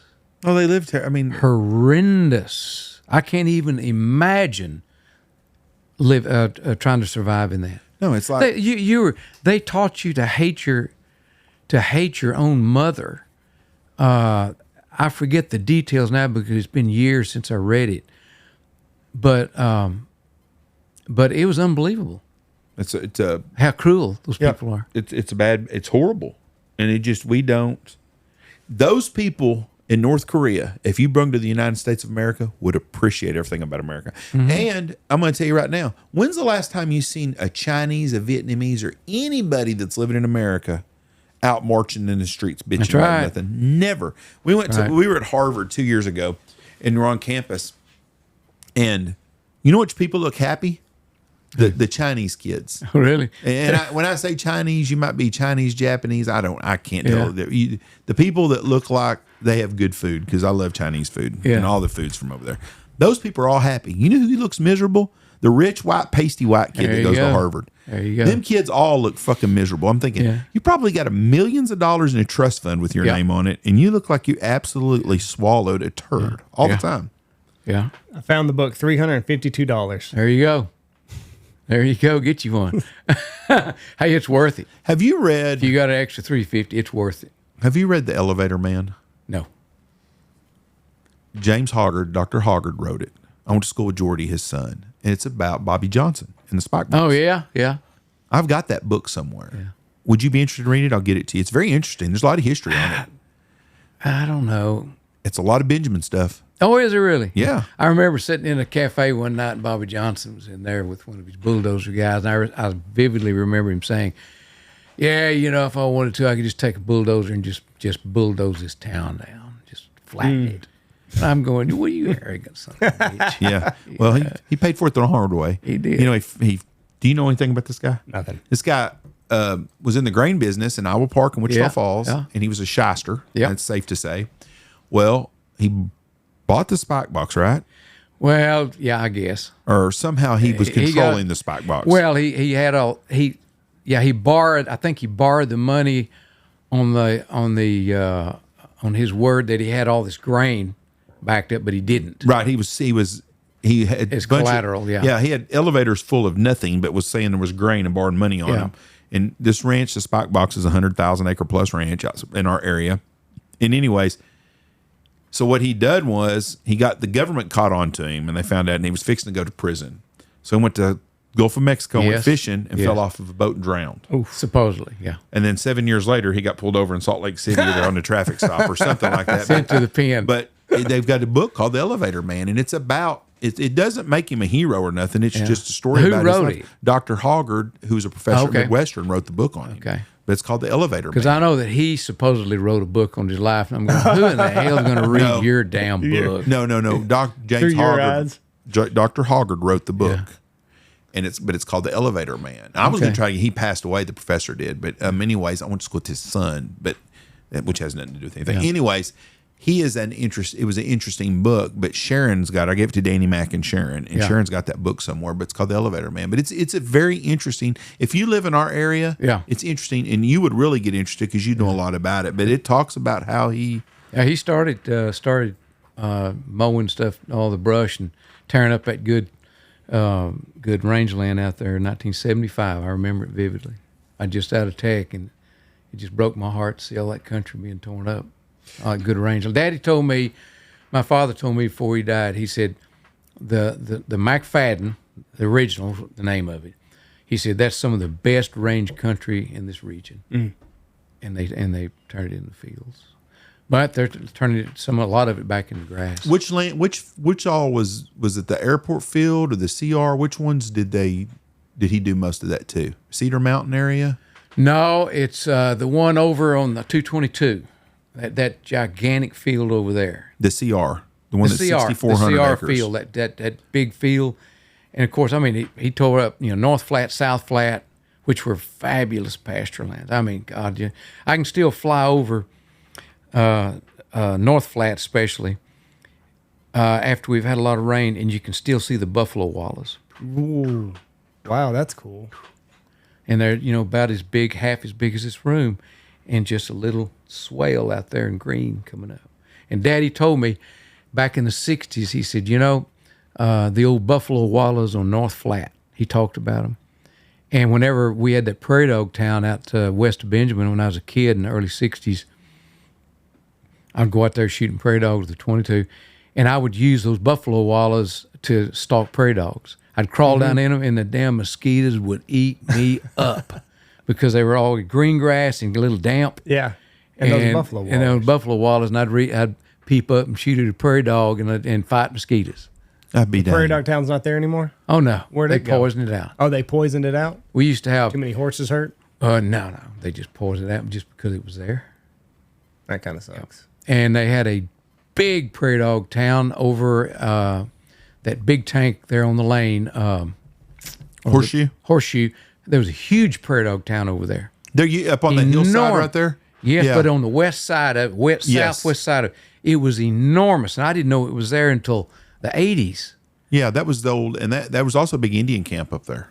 Yeah, and there's a buffalo hunters camp because Tick Morehouse found a 4490 Sharps cartridge up there and gave it to me. I used to sit up there and watch us hunt because I could watch the 1,100 acre field, or I could watch 1,100 acre field, the big stumpy, and then I could watch the horseshoe field, which is all grass now. Yeah, but it was all back in grass. But we used to hunt up there a bunch. But I sat right up in that same side. That's the first place I saw mule deer out here. Yeah, right there on that hillside one day. Yeah, they. But that prairie dog town, they poisoned that out, and the last prairie dog town that was that I knew about was let's see. You turn when you go to West of Benjamin, the first county road to the left. They call it the old Brookerson Barn. Going back towards the lake? No. If you go beyond that, about a mile. Past before. Oh, I know which one you're talking about. Before McFadden. Yes, and then there's a S curve down there, kind of an S, and you drive up, and then you hook a left, and there's a field up there, and there was a little prairie dog town, and that's where I took that that real kind of a famous picture of mine with a burrowing owl peeping over the snow. Yes. That's where I took that picture. That's either on your son farms it or Jake does. Which one? Jake. Okay. Jake That's the one owns we it, go yeah. onto that backside. Jake owns it. Up there. Whenever they started farming these prairie dog towns, they got this network of tunnels. Was that a problem whenever they bring the tractors in? Does this land collapse? No. No? It's still sturdy enough? They just plow over them, then the prairie dog pop back up. All right. I wonder if Lubbock, does they still have a lot of prairie dogs out there? Oh, yeah. They do, yeah. I hadn't seen. There Lots used to of- be some right outside of town when you come On in the from east side of town? Yeah. Yeah. How was it back in the free range days? Because you saw the movie Open Range and everything, but like with these guys, they just wherever their horse or wherever their cows were was their land. I don't think it was their land. It was But it before was free fenced, grazing. Yeah, before it was fenced, they just kind of let them roam, and then when it came time for branding, well, they would get a bunch of men together, and then they might go 50, 60 miles in search of their cattle. All their cattle. Yeah, because their cattle would just kind of roam wherever the grass was. That's where they'd go. And during the great storm, winter storm of like 1885 or 1886, when cattle went from the northern panhandle and went all the way to the Pecos River and died. Oh, really? Yeah, they found them dead along the Pecos. Now, I heard a story, and it could be bullshit, but I'd heard some of these big Texas ranches that we saw, they were home when other people were fighting in the Civil War, and they would gather their cows, stray cows, and then they would sell them off as their own. They take them up to Kansas or whatever, and then they'd sell them off. Well, and then they had enough money to come back to Texas and buy these big ranches. Well, those big cattle drives Yeah. that would be up to Ogallala Yeah. and those places, they would be down in South Texas. They'd gather them down there because they were all feral. Yeah. And then they would hold them for several days and kind of get them used to trailing, and then they would head north with them. But they were feral cattle. Right. No, But they were there for the taking. Yeah. Shit, there was free But range I don't- cattle here. Just Danny Mack used to catch mavericks all the time along the rivers. Yeah. But I'd heard that they were feral cows from the guys that went to go fight in the Civil War, and then their cows that left. might have been the case. Right. Yeah. So I didn't know if that was bullshit or, it could be somebody that doesn't like big Texas ranches. Of course, and Back in then- 1860s, South Texas was pretty wild and woolly. Yeah, there's like Mexican country, fighting yes. and all that going on. And then up here, you're fighting with the Indians. Yeah. Texas, we earned our independence the hard way. Yeah, we People don't did. realize that. We fought a big freaking country. Mexico was a powerful place. That's right. We fought and beat their ass, and we were fighting right. the Indians and everywhere At the else. same time. So yeah, exactly. We were fighting two fronts at the same time every day. Yeah. There's a show with Pierce Brosnan, and I can't remember, The Sun or something. Yes, the name of The it. Sun. I watch it. Great very, show. very good show, and people Great have never show. seen it. You'd watch it, and it talks about that because that's the early 1920s. Yeah. and they were still dealing with things in the around the Kingsville areas where I'm Yeah. assuming most of that's Yeah. supposed from the oil, Yeah. the wildcatters, the people that are making moonshine and whiskey, Yeah. and then dealing with the Mexicans and the Indians. They were dealing with all that stuff. So how would you buy your ranch? Like, you got 100 acres out here. Would you just go to the courthouse once you had enough money and say, I want this piece of land right here? I have no idea. Like, I just don't even know how we got started on, this is mine. Yeah. Nobody else, you can't have your cows on here anymore. The Like, government, I'm not sure. the Just get a deed from the land from the courthouse? didn't W.T. Wagner? What was the old man's name? Was it W.T. Wagner? I believe so, WT, yeah. Didn't he bought land off of Quanah Parker? Didn't he? I think that's correct. I know he was friends with him. Burke Burnett was friends with him. Burke Burnett bought land off Quanah Parker. No. He didn't. No, I think he just came in and started buying land, buying these small ranches up. And then, of course, there was that one ranch that was right in the center of the 4-6s, and they were hostile to each other, especially the guy who owned the little ranch right in the middle of the 4-6s, and that's where that's resulted in that rancher being killed in Paducah, and of course. We'll never know who did. Well, we're pretty sure that Burke Burnett had a hired gun who was a cowboy on the 4-6s, and it's a pretty interesting deal. But that's the history. And people think that they what was it? He won the ranch by poker hand, but that's not the case. But it's like the Wagners. They didn't acquire 600,000 acres without strong arming some people. Any of those big landowners, there is no doubt in my mind. I don't know for a fact, but I'm pretty sure they did a little bit of muscle work. Oh yeah, it's you're not dealing with Hoss Cartwright's family. Right. They're portraying the good side of the Cartwrights. Yeah. Well, the other side is when you watch these old Western movies and you Yeah. got some jackass with his hired gun. That was the normal case. Exactly. Back to reading books real quick before we go. Have you ever read the Dones book about Miss Dones? No. That's a must read for you. That's really good. About Dones Crossing? Yeah, no, not Dones. I went to that place. No, what's the town between Paducah and Dickens? It's on the side of the road. What in the name of that little town right there? Dones is Vernon. Yeah, it's not. It's not Dones. Wait a minute. You talking? God dang it! Wait just a second. Shit, I read the book. It's a great book. Her husband was a buffalo hunter. Yeah, what's the name of it? They lived at Bird Creek for a while. Ella Bird Dumont. Yeah, Dumont. Have you Ella read Bird, that book? Oh hell yeah! That is a great book, and I had that book. sent to me. And if you like Texas history, you need to read that book. I have been where she lived with her husband when he was hunting buffalo. When Bill Masterson was alive, he told me, he said, if you want to, you can go down there. He said, I'll let you just rebuild that old stone house they lived in. They had first they lived in a buffalo hide tent, and then after the buffalo were killed out, he and Ella Bird went to Paladera Canyon and hunted bear. And whenever they came back, they built this stone house. And that's when the Indians came. When Mr. Bird was gone, the Indians stopped by. That's on the back of the Ross, right? Yeah, the back of the Ross on the Masterson.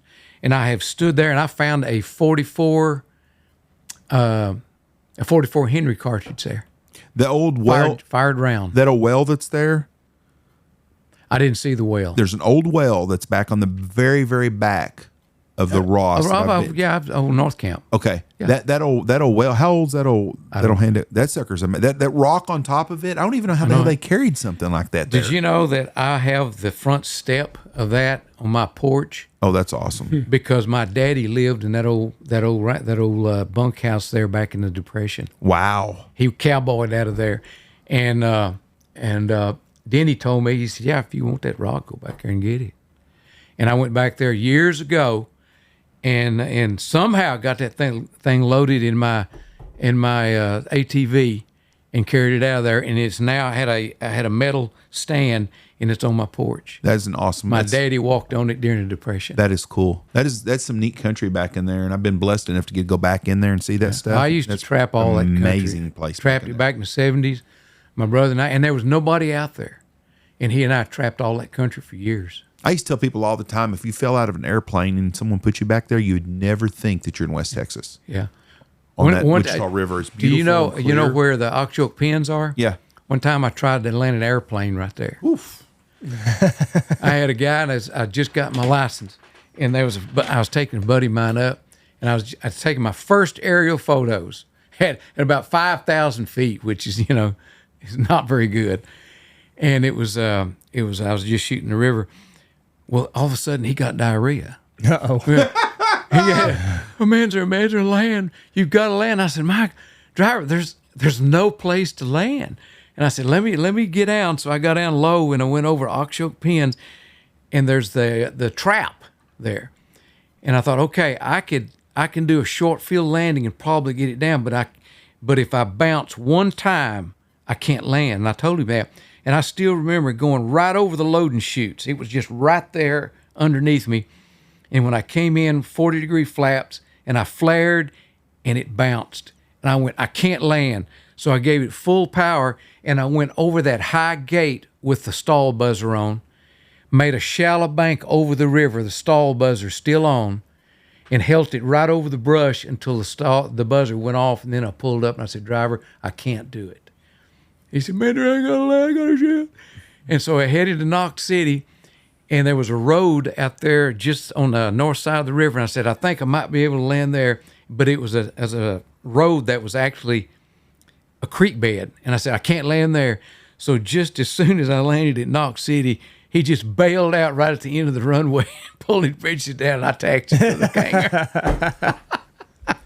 Was the bull pasture a field then, or was it still a pasture? Oh, it's still, no, it's a field because that was in 77. It's the biggest deer I've ever seen in my life was there one day. A monster.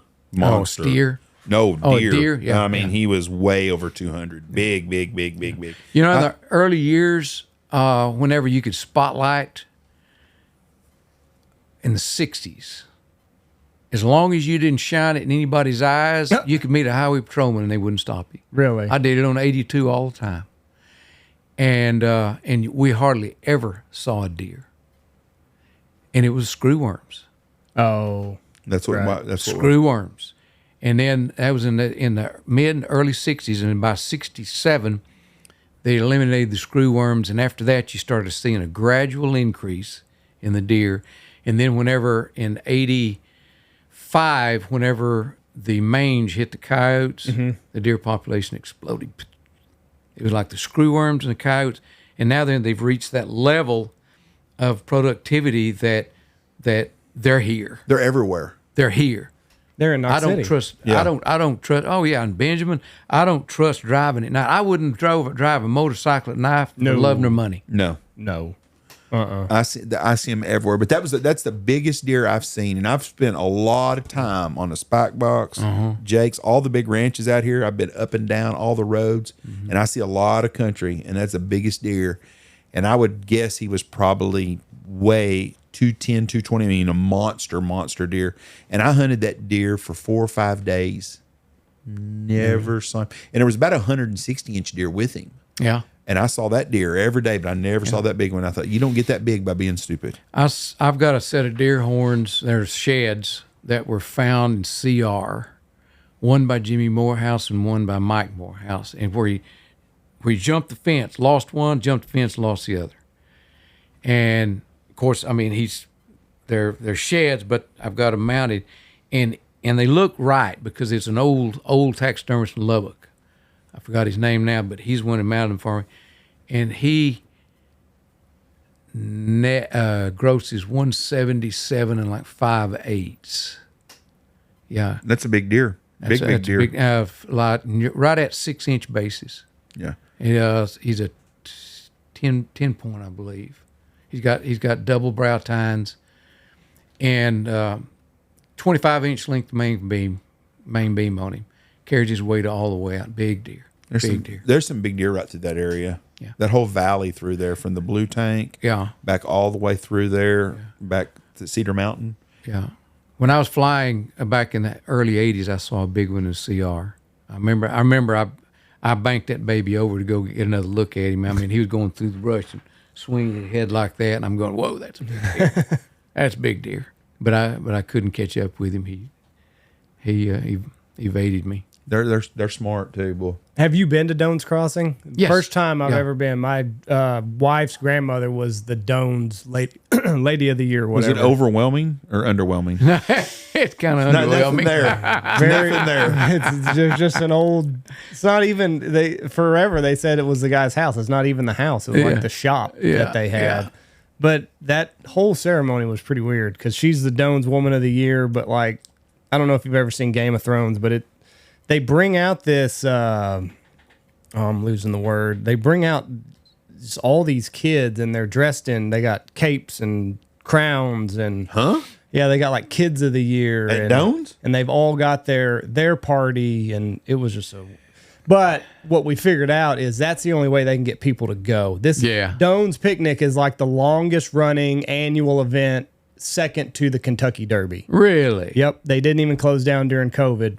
But we figured out the only way they can get people to come is if they invite all these kids, and then they'll bring their families. How long has it been going then? I could look it up. It's like 3 or 4 years less than the Kentucky Derby, but it's the second longest running consecutive event. I certainly wouldn't drive up there for it. Well, I would not have had we not had family that was the Doan's Woman of the Year. But I don't know what I was expecting, but it's just there's nothing there. There's nothing there. Your Uncle Tony, about 8 years ago, he's like, listen, I bought us a couple of metal detectors. Well, I'm all for it. I like neat shit. I thought, that'd be pretty cool. He goes, we can go to the Doan's Crossing. He said, man, I bet that's there.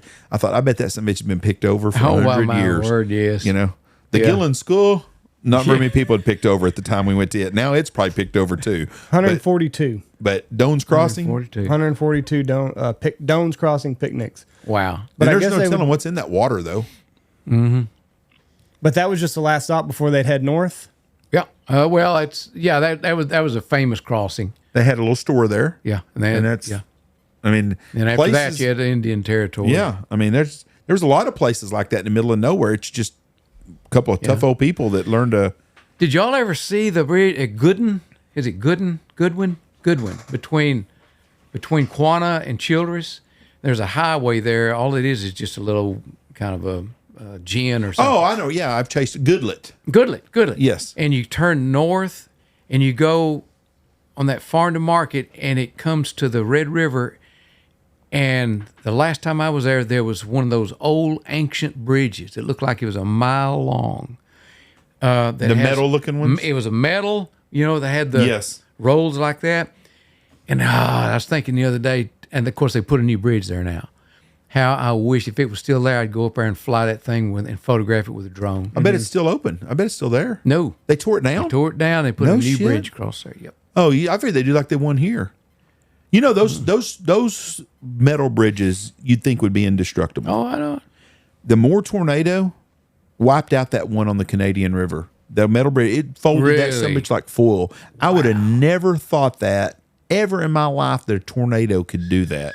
And it rolled it up like a booger. I was shocked. Golly. And if you go that Canadian River, if you look, they got part of the old one, like all the old bridges like our here, and the other half's gone now. But it folded it up like foil, and I never would have thought Which that a tornado did that? The one at Moore in like 2000 and I don't know 3. In Canadian? No. In Moore, In Oklahoma. Oklahoma. Okay. Yeah, but the Canadian River that runs right through there right now, it folded it up.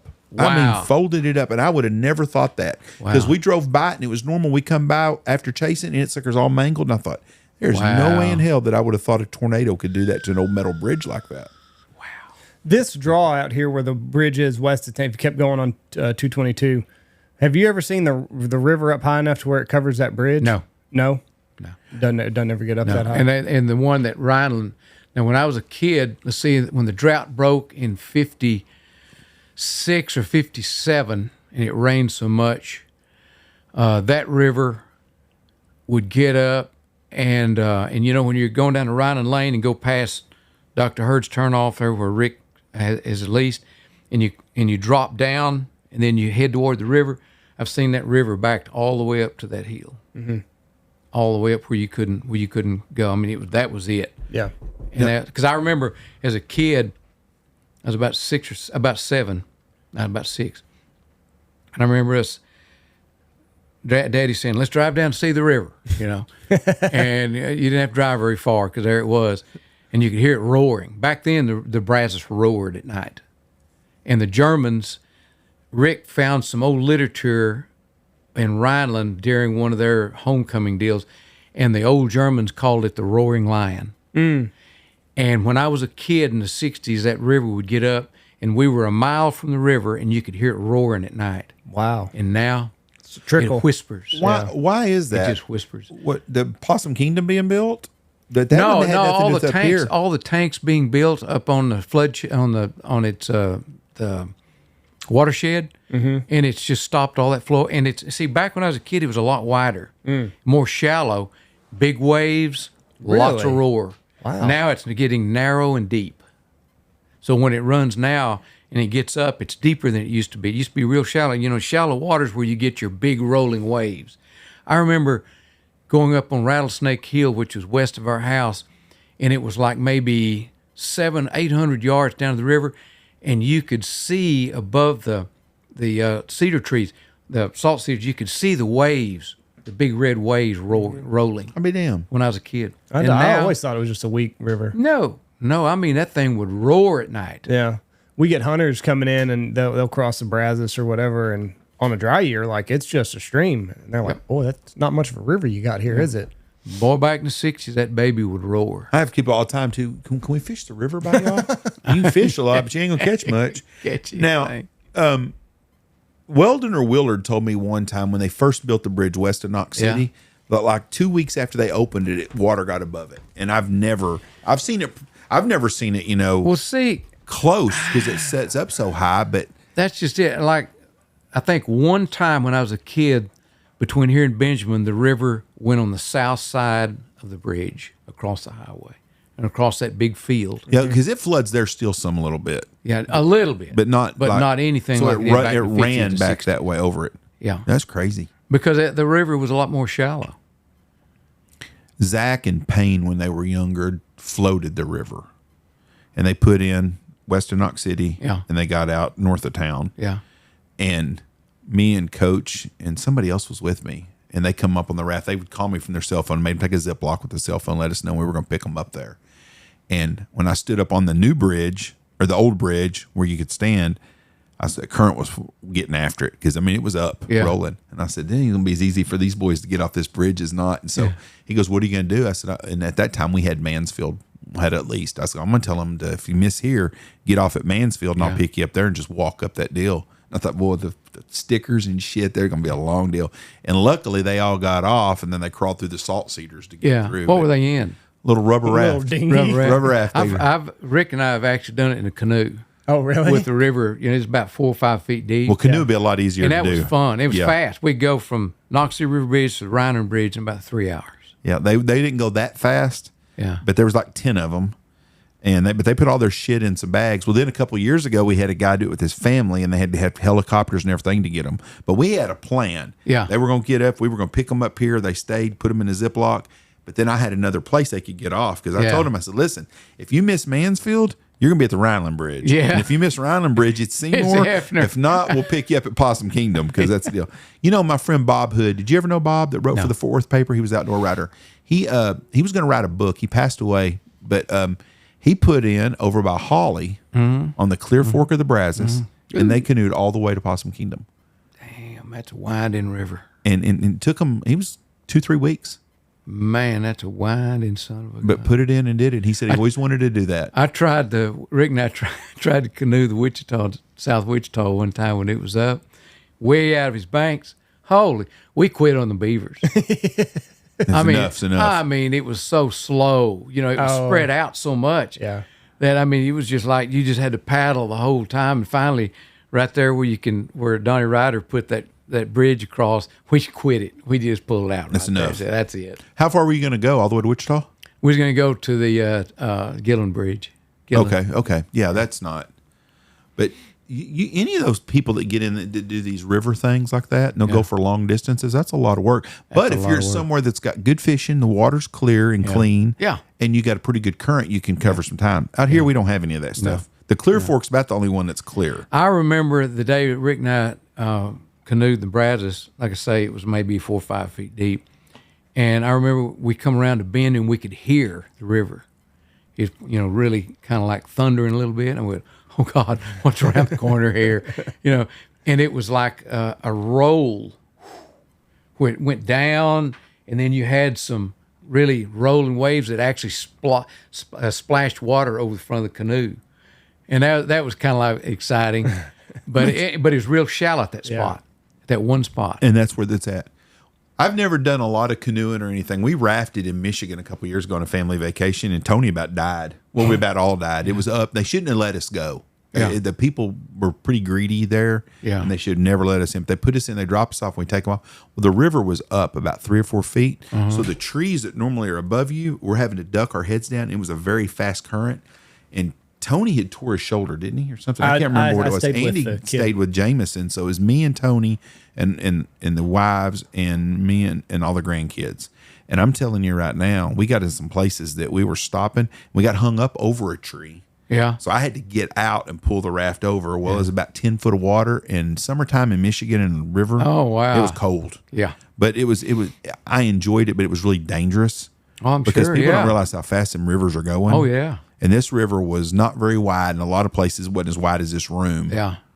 But you can really cover some time, which the rivers was the highways for back in the day. Oh, sure. Those old guys that would go to Fort Detroit carrying all them, and those boys had some cojones. and those were big ass canoes too that they had. Yeah. How about Powell going down the Grand Canyon? Oh, you know that was a rapid run, boy. Whew. Oh, shoot, fire. If you had to be on the TV show alone, have you seen it?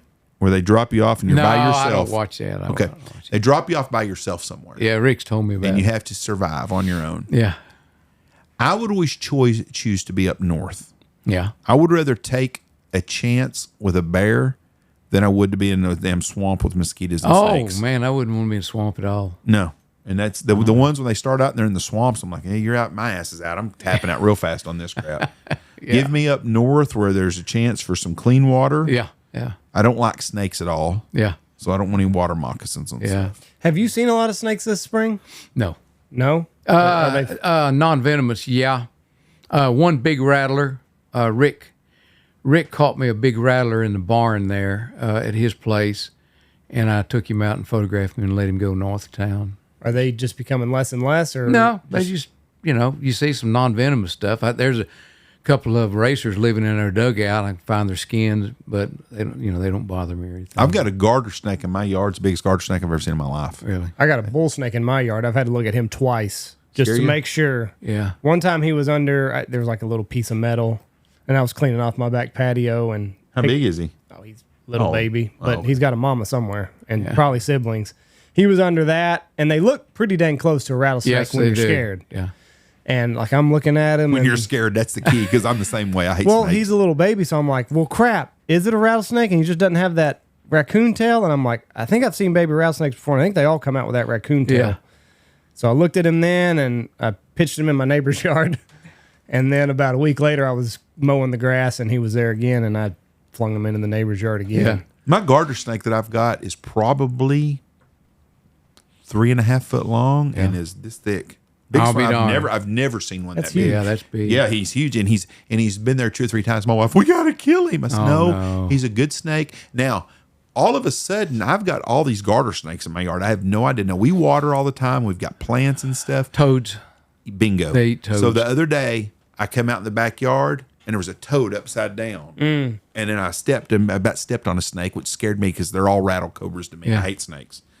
And he had that toad, and the snake was way too big to be way too little to be trying to eat this toad. be And he had that surprised. toad by the leg. Well, he had him by the leg trying to get him. So anyways, I went and got a stick over there and kind of went like that, and that snake let go, and that toad turned around and took off hopping and going. Yeah. The boy toad, I saved you a long, long life because that big snake's going to come around here and he's going to eat your ass. When my boys were small, I took them fishing one day out east of Benjamin there in that tank. That's the first tank on the right. And it used to have a lot of big. In fact, they broke one of their. Is that the one you took pictures of as it dried that year?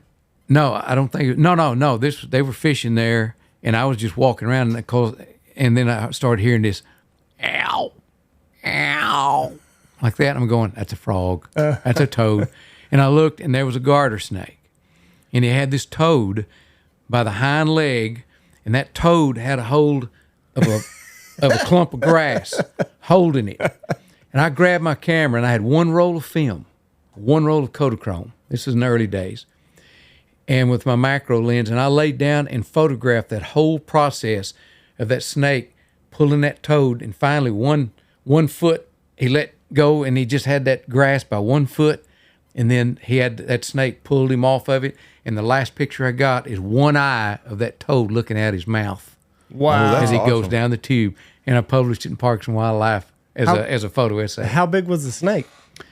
Big enough to eat a toad. Big enough to eat a toad? Yeah. I got some toads in my yard that are this big right now. Yeah. Huge. Big That's- snake. snake eats that son of a bitch. That sucker's a boa constrictor, That's right.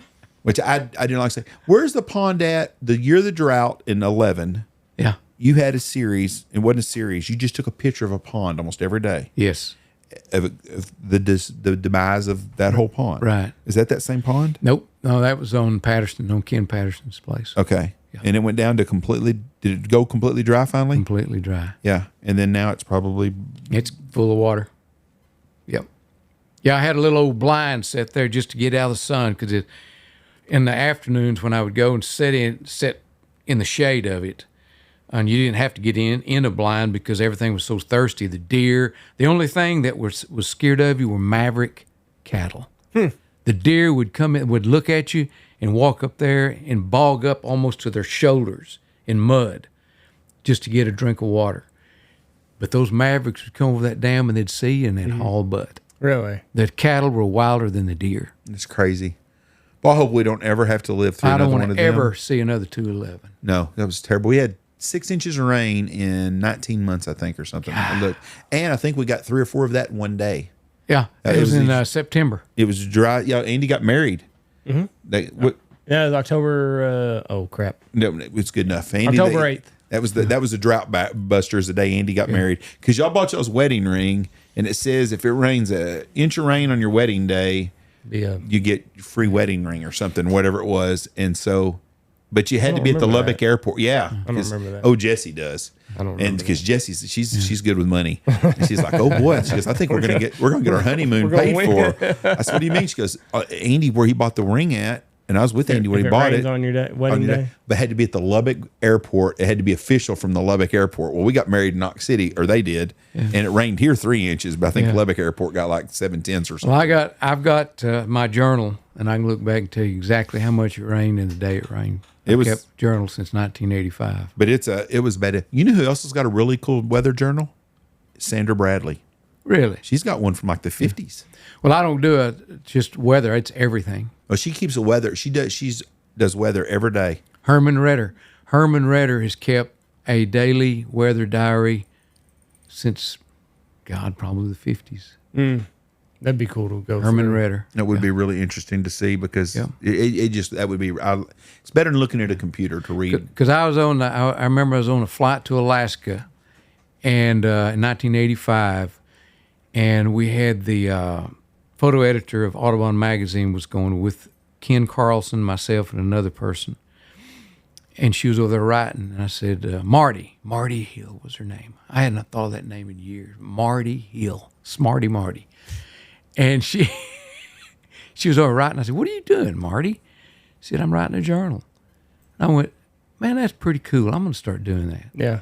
And I would write, and eventually I was targeting it toward my boys, so they would see. I hate to say this. I tried to explain what was happening between my mother and myself. Their mother. My wife and their mother. What was happening and what was so divisive, and why it was happening, and apologizing to them for what happened. So what happened after that was all over with? You just keep doing a journal? kept on. But just didn't reference her any. I didn't reference her anymore. So it's about your life. You put personal stuff like your grandkids stuff in there or anything? Is it just I put mostly, something like I entered this morning, I'm going over to do a podcast and blah, blah, blah, and any significant weather happening, or, something happening with Celinda, some just anything that might be of interest, and I'll write. It may not be with a paragraph. It might be 2 pages. And I'm doing it on a computer now. I love reading old journals from people. Absolutely love it when I read them. Have you? I know you've done this, but have you read Stephen Ambrose's book about the Lewis and Clark expedition? It seems like I have, but it's been a long time ago. It's really a good book. It seems like I have. That was a weird whole dynamics to that deal. You imagine that. I can't remember if it was Lewis or Clark, which one of them that was into the taxidermy and stuff. But he would collect these different animals and mount them or whatever, and then send them back to Washington, D.C. Yeah, to the Smithsonian. Yeah, that's just mind-boggling to think that it wasn't that long ago that we had people that didn't even know about certain things. Yeah. And then the problem of people being hungry. I personally think that I could go out and survive in the wilderness and find something to eat. It may not be, I'd lose a lot of weight, but I could find some shit that I could find enough to sustain myself. Yeah. And it just blows my mind, the people that starve out there in the woods. I know. I think you might be giving yourself too much credit here. I don't think so. I think so. I don't think so. I do. A rock and ptarmigan. I could kill chickadees, sparrows. I could find something to eat. Well, I tell you what, we have a series here that we film. So we could just have you go for 3 days. That's right. Just 3 days. You can go to any one of the ranches that we have the hunting on, pitch you a tent, and just don't take a gun. Go make it. Take your slingshot. Yeah, I mean, I think you're. Do I get fire? I remember that day in the Yukon, and we come up on those ptarmigan, And I said, by God, I'm going to get you. Here comes those cops again. I said, bullshit. You're hungry. And I threw, about threw my shoulder out. But I got 2 of them, by But God. you survived, didn't you? And I ate them. Yeah. Okay. For 3 days, I could do it in February or March when hunting season's over. I don't want to do it in the summertime. I know, I'm not at September, all. October. No, it's still too hot. I would do. What about in February? What are you going to kill? Okay, go ahead. In fact, I could find something to eat in February. I'm promising you. I could. But I think you could go hungry for 3 days. I don't have any doubt in my mind that you can sit there. I could find something to eat for 3. I could find something to eat. You for get 3 no days. cell phone. You're going back to 1888. We're taking. Do I get a gun? We're taking your cell phone away. Oh, no, a gun to make it too easy. Yeah. Well, I'm not very good with a bow, so I'm not. I bet I can. I'm telling you right now, I can don't do think it. that You Yeah. might eat some bark off the salt cedars. I really don't think that you could. I could find something to eat that I flies think- in the sky, or a fish. I think that you're looking at that people starving and giving. You think about all the crap that we have to make life easier now, Like, what are you talking about? like guns and just everything, Well, and just most- having an overabundance of That good, alone good series, gear. they get 10 things. They get good gear. My biggest thing would be that, and they use I think they use. But they don't have a gun. What's the fire? What's the rod that makes the fire? That they Flint start. stick? Oh, yeah, flint. They have Well, they use. flint and steel. Yeah, but there's some kind of rod that they scrape that does it. Yeah, I got one. Yeah, I don't want to do the old fashioned flint shit. No, I'll that give ain't you gonna. one of I'd be those. awful cold. Yeah. I think it's something rod's the name of it, but they I'm not scrape sure. it. It makes a deal. If I had fire, I could make 3 days in the wintertime. Yeah, But you wouldn't eat. I would too. I could find me something. I'm telling you right now, I could find something to eat. He's I talking could kill tough now. I could kill a rabbit. I could find something to freaking eat. What's telling going you. on? Jeff, you haven't cleaned an animal in 15 years. But I probably 25 years, but I know how to clean an animal. I say we do it. We're both doing it. No, Okay, deal. I say we do it and we film it, and this can be the chronicles. You get a GoPro. You don't get a cell phone. You get a GoPro, and you can chronicle yourself. Whoa! You said we got somebody filming me, so if you come film me, I'll do it, and you can eat whatever you want to, and I'll do it. I'm not going to go.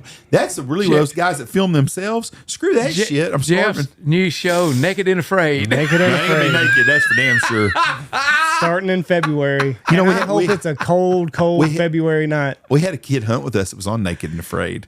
And we asked him about it, and he goes, "Them women stunk." That's what he told me and awful. stuff. There is nothing about that looks. I wouldn't. I've never watched the show and I never will. Yeah, It's trash. ridiculous. Yeah. Naked Yeah. and Afraid. Jesus Christ. Yeah, who has a wreck so bad it knocks your clothes off? I'm sorry? Who has a wreck so bad your clothes get knocked off? I mean, Yeah, any right. survival situations, people got Right. clothes. That's kind of like the 9/11 shit, you know? Fucking plane hits a Pentagon and they only find the guy's driver's license. Nothing else is from the whole plane's there, but his driver's license. And just make the fucking airplane out of a driver's license next time is what you do. I'm excited about this. This will be a good little add-on. That's going to be interesting. We'll do it in February. I'm gonna shock you guys when I do this. Yeah, Now, shock you when now- you come in and you've lost 50 pounds because you hadn't eaten in 3 days. That's a good Tony will go along with me then for 3 days. So are we doing this as a am I doing it like, do I get a tent and a sleeping bag? Now, let's don't get fancy here. Yeah. Let's don't get fancy We're here. gonna find out what the sleeping arrangements You've are got gonna be. the- Hey, make you a lean-to. You got Get the fire? Get your grass. Make you a bed. Let's That- do it right. Do I get a sleeping bag? 'Cause No, alone- no, alone they no, get a no. sleeping bag. You've got that big. If you got your clothes on, if you're not naked, you got to make it work, I'm gonna man. be alone. They have a sleeping bag. I'll give you They that. do. I'll give you that big wool Filson blanket. You want to that come out and got. take pictures of this when I do this? That big warm Filson blanket that you got. You That can warm carry Filson it. blanket's a wool blanket and it is nice, but it's not as warm Hey, as I you want think to tell it you is. something. It's warm. I got some buffalo robes. Those are warm. I've been under those before. Man, we had that big snow some years ago, wind blowing like hell, and I was out photographing on the 60s, and I put one of the buffalo robes around me. I mean, that thing was so toasty. You burned up in that thing. I mean, toast. Do you- Is it heavy? Like yeah. Yeah, 50 man. I mean, pounds boy, of- you just roll of it gear? around you like, and Shit, it's more than that, probably. I mean, it's oh god, it's sweet. Do you remember Really? when they used to have the mountain men guys? Like Wichita Falls had the Red River Renegades. Oh, yeah, yeah, I And they were remember mountain men. I knew a couple of those old guys. And I hunted with some of them. And they were older, but I've always liked history. So when I was Yeah. in my early 20s, I loved visiting with 60-year-old men. Yeah. That would, Yeah. and they would go to these rendezvous in Wyoming and shit. Yeah. They really, really wanted to be mountain men, until they went home and watched football on Sundays and stuff like that. They had their but one of them had an old a buffalo robe, and we went waterfowl hunting one day, and it was snowing and cold. I'll never forget this. And he's like, "Here, put this on. You won't be cold at all." Okay, put this. First of all, it weighed about 400 pounds. It seemed like, but I'm telling you right now, them suckers are warm. So if you got a buffalo robe on a winter day, like when you watch Mountain Men with Brian Keith and them, and they got the mountain Robert Redford, they got a buffalo robe on. They weren't cold in the woods, especially if they had one on the bottom and one up above. Did you ever sleep where they done the rocks where they burned the coals and they under the ground and they burn and then they scrape them down and throw dirt on top of them? No. Have you seen the movie Mountain Man? You've never seen that movie? That's a great movie with Robert Redford. Yes, I have. Yes, I have. Brian Keith. Yes, and I he's have. like, "Yeah, Pilgrim, I saw you didn't put enough dirt on there." He wakes up and that's Jeremiah Johnson. Oh, is that Jeremiah? Okay. Jeremiah Johnson. Those are two both great movies, They are. both of those. I was at Tech when Jeremiah Johnson first came out, and a buddy of mine was driving along, 4th Street, and looked over at the theater over there, and Jeremiah Johnson showed him in a buffalo robe, and we pooled our money, and we just had enough to get in. We watched it. It's a good show. It's a good show. The Brian Keith one is when they're Tim and Charlton Heston, and they go to the rendezvous where the Indians are there, and they're mad because LaFontaine or whatever it is, the French guy, has cut the price of beavers way down because the French are buying silkworms now to make. But those are two good movies. Hey, I got a book, and it's called. Let me see. It's called Rendezvous. Rendezvous. It's about the old trappers' rendezvous. Pretty damn thick book, and little text. And let me tell you what. I mean, it's the definitive book on the old rendezvous, French rendezvous, French trappers, 1830s and stuff. Those old boys were wild. Mm-hmm. Yes, they were, and they didn't get a lot of time off. They were wild. And when they'd come to that rendezvous, there was a group of them that I wish I could remember their names because it's been a long time since I read the book. I have it at home. I see it every once in a while in my collection. But at night, at these little villages, come nightfall, the people who live there would lock their houses because these darn Frenchmen, and there was a name for them, they would strip off naked, drunk, and they would run through town. But there was a name for them. And I cannot recall the name. But that was what happened during those rendezvous. They would just go nuts. They would go crazy. They had been around people for 3 to 6 months, 9 months, some of them. They would sit there and watch the river. They knew about whenever the guys, and they'd be paddling up against the current. And then they would start sending messages up the river. They're coming. They're coming. The trappers are coming. Then they'd all get there and get drunk, get naked, and wild go times. crazy. And I'm betting the liquor wasn't all that great. Oh my word! I'm like drinking diesel. Well, they in that book about on the border with Mackenzie, I believe, they talked about catching those traders bringing whiskey to the Indians, and they would kill them on the spot. The cavalry would kill them, and they would make that whiskey, Indian whiskey, and it had strychnine. They'd put a pinch of strychnine in it to make them sick, and then they have tobacco. They put a plug of tobacco in it with old alcohol and then some river water, and they said the tobacco was to give them hallucinate, and the strychnine was to get them sick. And when the cavalry caught them, line them up and shoot them on the spot. For bootlegging liquor. Bootlegging liquor. If they found guys bootlegging liquor to Indians, they killed them on the spot. No questions A asked. sober Indian was easier to deal with. Yeah, right. And they talk about, and one in particular, they came up on a group, and they lined them up to kill them, and they was next to a river.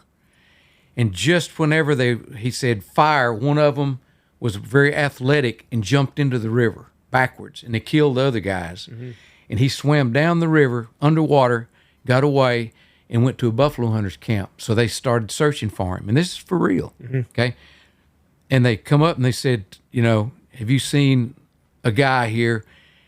Well, then the soldiers were ordered to get off and search the tents, and one of the soldiers opened up a tent and it said the bootlegger made short work of the soldier with a Sharps buffalo gun. Oh, wow. And then ripped a hole with his knife in the back of the tent and jumped out, and they shot him and killed him. And they said they respected his bravery so much that they gave him a burial. Just dumped the rest Yeah. and gave. Yeah, just left them lie. Yeah. They let the rest of them lay there and bloat, but they buried him because they he was respected his enough- bravery. Brave enough to put up a fight. Yeah.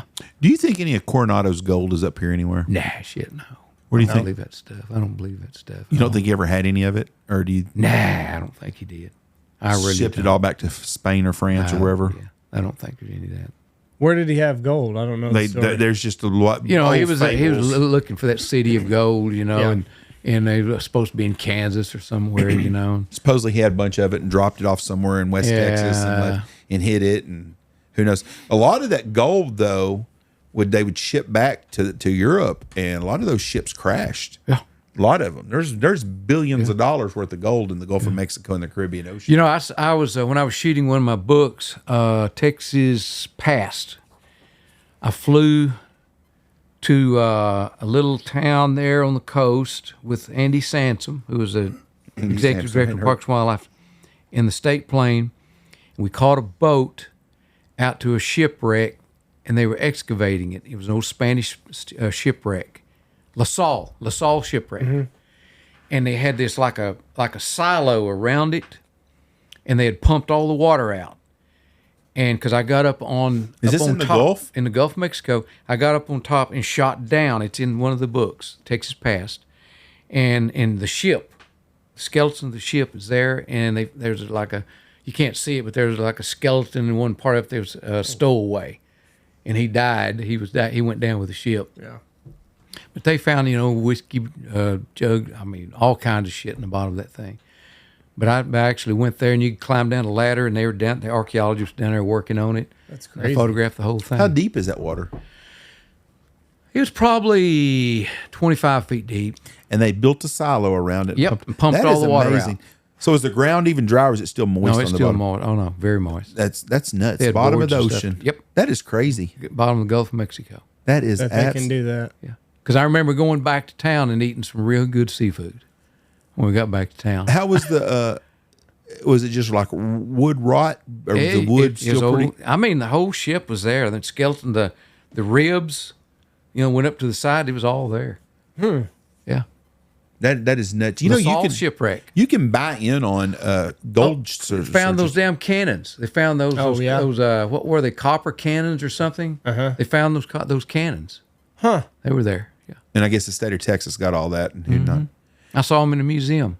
In Florida, Or brass cannons. brass. Brass cannons. in Florida, you can buy in on gold on a gold or a treasure diving. Oh yeah. And you can buy in on it. You can pay $10,000, $100,000, whatever, and you own a stake. And Yeah. when they go, whatever they find, they split up and divide it up by everybody. I believe I'll just hold my money. We wouldn't find anything on the trip I went on.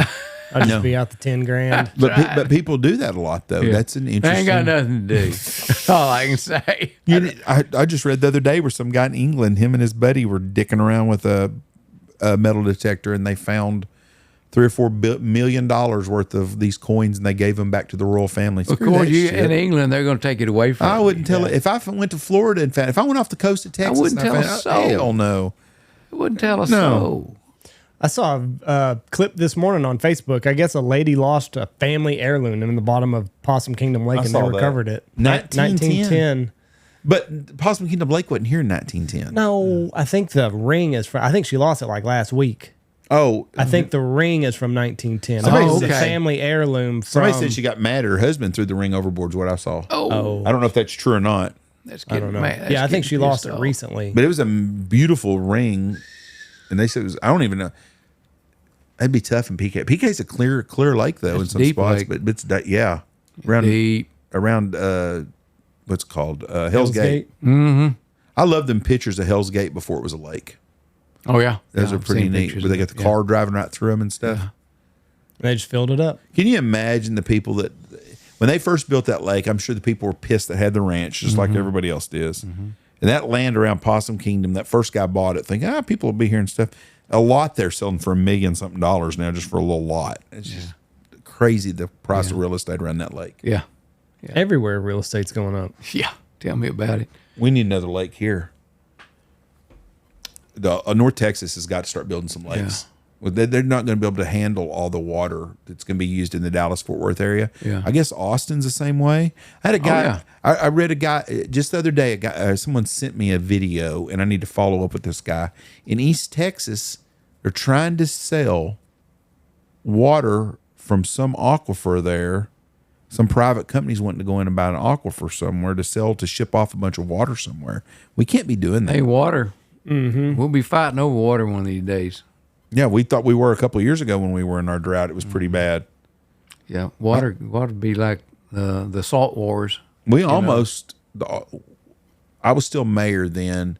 We almost had to have a decision on what we were going to do about our neighbors getting water because our reservoir is owned by like 5 cities. Mm-hmm. I think Mundy, Goree, Knox City, Haskell, and somebody That's else. Is that what it is? I'm on the board. Andy's on the water board. So that's the 4 towns, right? Yeah, Monday, Knox City, Goree, And Haskell.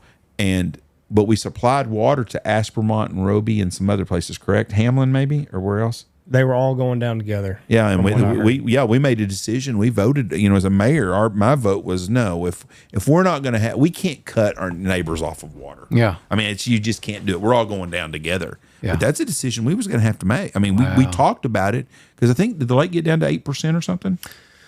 I've looked at that. I can't remember. It's all Talking about Lake Miller Creek. Miller Creek, yeah. But I was mayor, and that was going to be one of my. The decision we were going to do as a council, but it was I had to sign off on that. And I said, you can't do that. And so, so what do they do? Mix the water with aquifer water? No. We were just running straight Miller Creek. Now we've got some well. We dug 2 wells in Knox City right by my house, and this is the government for you right here. Mm-hmm. Of course, it's not going to pass the smells test on everything. we got down to like 3%. Roby dug some wells. But the EPA didn't like the material or something they used on them. So you're going to have people make it non-potable water. If you want to boil the water, drink, take baths, showers, whatever you want, and use it. No, you can't do that. It's not, it's Obama's EPA then. Yeah. They were trying to get rid of everybody out here. Yeah. But it was a serious situation we talked about. Wow. We had to make a decision, and we voted we're not going to cut those other 3 towns off of water or 4 that buy water from us just because we're going to run out. So we were all going to go out together. Yeah. I think we got down to about 6 months worth of water left. Yeah, it wasn't much. And like, I'm on that board, so the numbers kind of escape me right now. But selling to these non-member cities, you're not buying yourself that much time. Yeah. I mean, so evaporation kills you more than usage. Yeah, on a hot, windy day, you lose. Oh yeah. You'll lose more to evaporation in a day than you'll use in a year. I remember when the Davis Lake went dry. Yeah. Way back when it was built in 1960, filled up in one night. And league started irrigating out of it, and that thing went bone ass dry. The Davis Lake. Do they irrigate out of it no more? No. It's just to look at. I remember when you could drive. You could walk across the bottom of it. How deep is that thing? 15, 20 feet? It was 40 feet whenever. Oh, wow. Whenever they built it. It was 40 feet. Now I think it's like 20. Yeah, I didn't know. It's silted in a bunch. Silted in that much. Which is completely full now. Oh, yeah. Everything is. Yeah. Well, we need more lakes, and we're going to need more water, and water's going to be a hot commodity out here for a long, long time. Oh, hell yeah. Because of what the situation we've gotten into, but we've overpopulated. Like the lakes at Austin right now, and they've had record rains. I think one of them lakes is down to nothing. Really? I think the Greenbelt Lake at Childress is at 8% right now. Oh, really? Yeah, it's terrible. I mean, Seems like they've been getting lots of rain. They haven't. I guess they haven't got it in their watershed. I'll be darned. Look up and see what Greenbelt's. I think it's under 10%. Wow. And they're fixing to go through July and August, and it's hot and wind. Yes, that's when it goes. I was really, really concerned. It's at 10%. Yeah, 10% after this wet record spring we've had. Wow. And record rainfall last year. I think year to date right now, we're sitting at over 30 inches, which is about 7 inches more than regular. Yeah, it is. But when we got into February, March, and August, and it was just hot and dry and windy, I was like, ooh. February, March, and August. February, March, and April, I'm sorry. Okay. Yeah. But it was a late winter. It was warm in February. In March. March was hot, and it was windy every single day. Well, we had that one day. It was like 80-mile-an-hour winds during March. Well, I think we've got some more moisture coming because every day that I go to the dugout, the rain crows are cooing. Really? Every day. And yesterday I was there. just checking on the place, and the flies covered me up. Not house flies, but just larger flies. Yeah. They were just swarming me, and the rain crows were cooing everywhere. Yeah, next week we got some chances of rain. And mild weather, I saw, like in the low 90s. Yeah. And that's when you'll say that, and somebody up north's like, God dang, 91. I say, 91 degrees I take every day in the July and August. Every day. And be happy about it. Yeah. It's at 104 and above is when it gets miserable. I don't know. The older you get, when I was younger, I could take it. 2011, I could take it, but now I don't want it. Yeah, hot's miserable. But it's about 104 is when it gets unbearable. Up at 100 degrees don't bother me, but 91 degrees. I remember one day in 2011, I was photographing over in Red Creek, and it was 116 on my pickup windshield. 116, and not a breath of wind blowing. It was a miserable summer. What's horrible. What's crazy is how good 91 feels when you've been so hot, 105, 110. Yeah. And then you get kind of that first little bitty cold snap in September, and it's a 91 degree day. Yeah. And you're like, boy, this feels quite refreshing. But now you walk outside and the high's 91, you're like, ugh. Well, we got that humidity from the recent rains, too. We're not used to that. No, we're So not. what do you got going on in your life besides, are you doing any more books or we retired? No, I'm not. Well, I would do just real estate, ranch real estate stuff. And now I'm shooting, like I was up shooting for two of our other agents in New Mexico.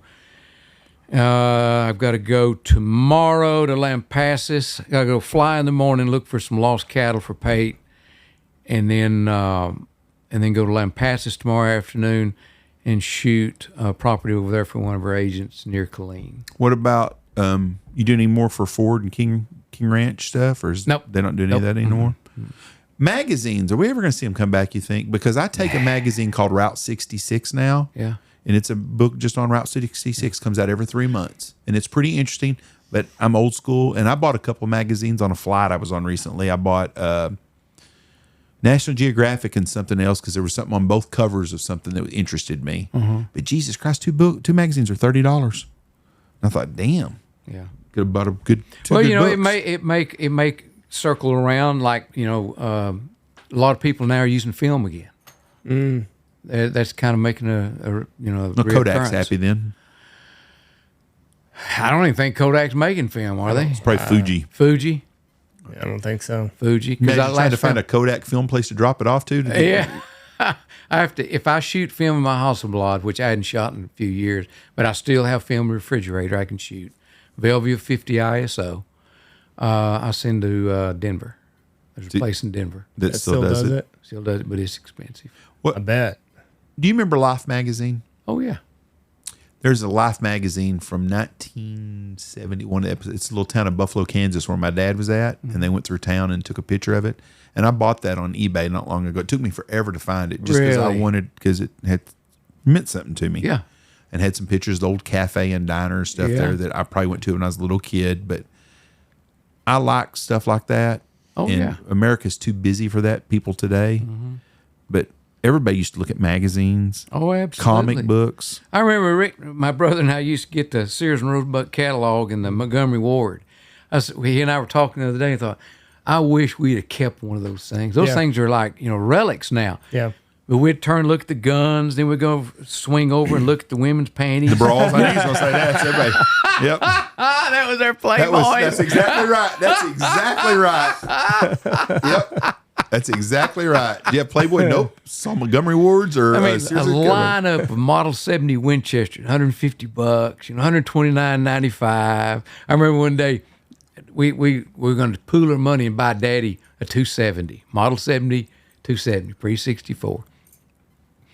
And I had one of those pull-down barrel BB guns. They were strong. Shoot clear through a metal arc. And I'd shot one of Daddy's yearlings in the butt, and it stuck in him. Oh.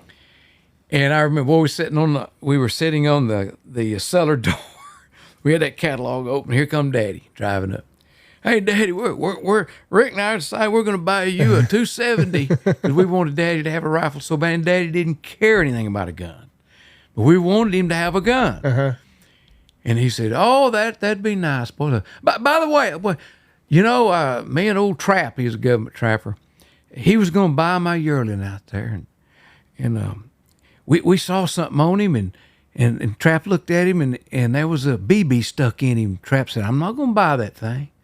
I could have sold him. Which one of you boys shot my yearling?" And Rick said, "My BB gun's not strong enough." Did you get your butt blistered? No, but we didn't. That ended the 270 plan. A friend of mine's son shot a deer in their yard with a BB gun in Austin, Texas.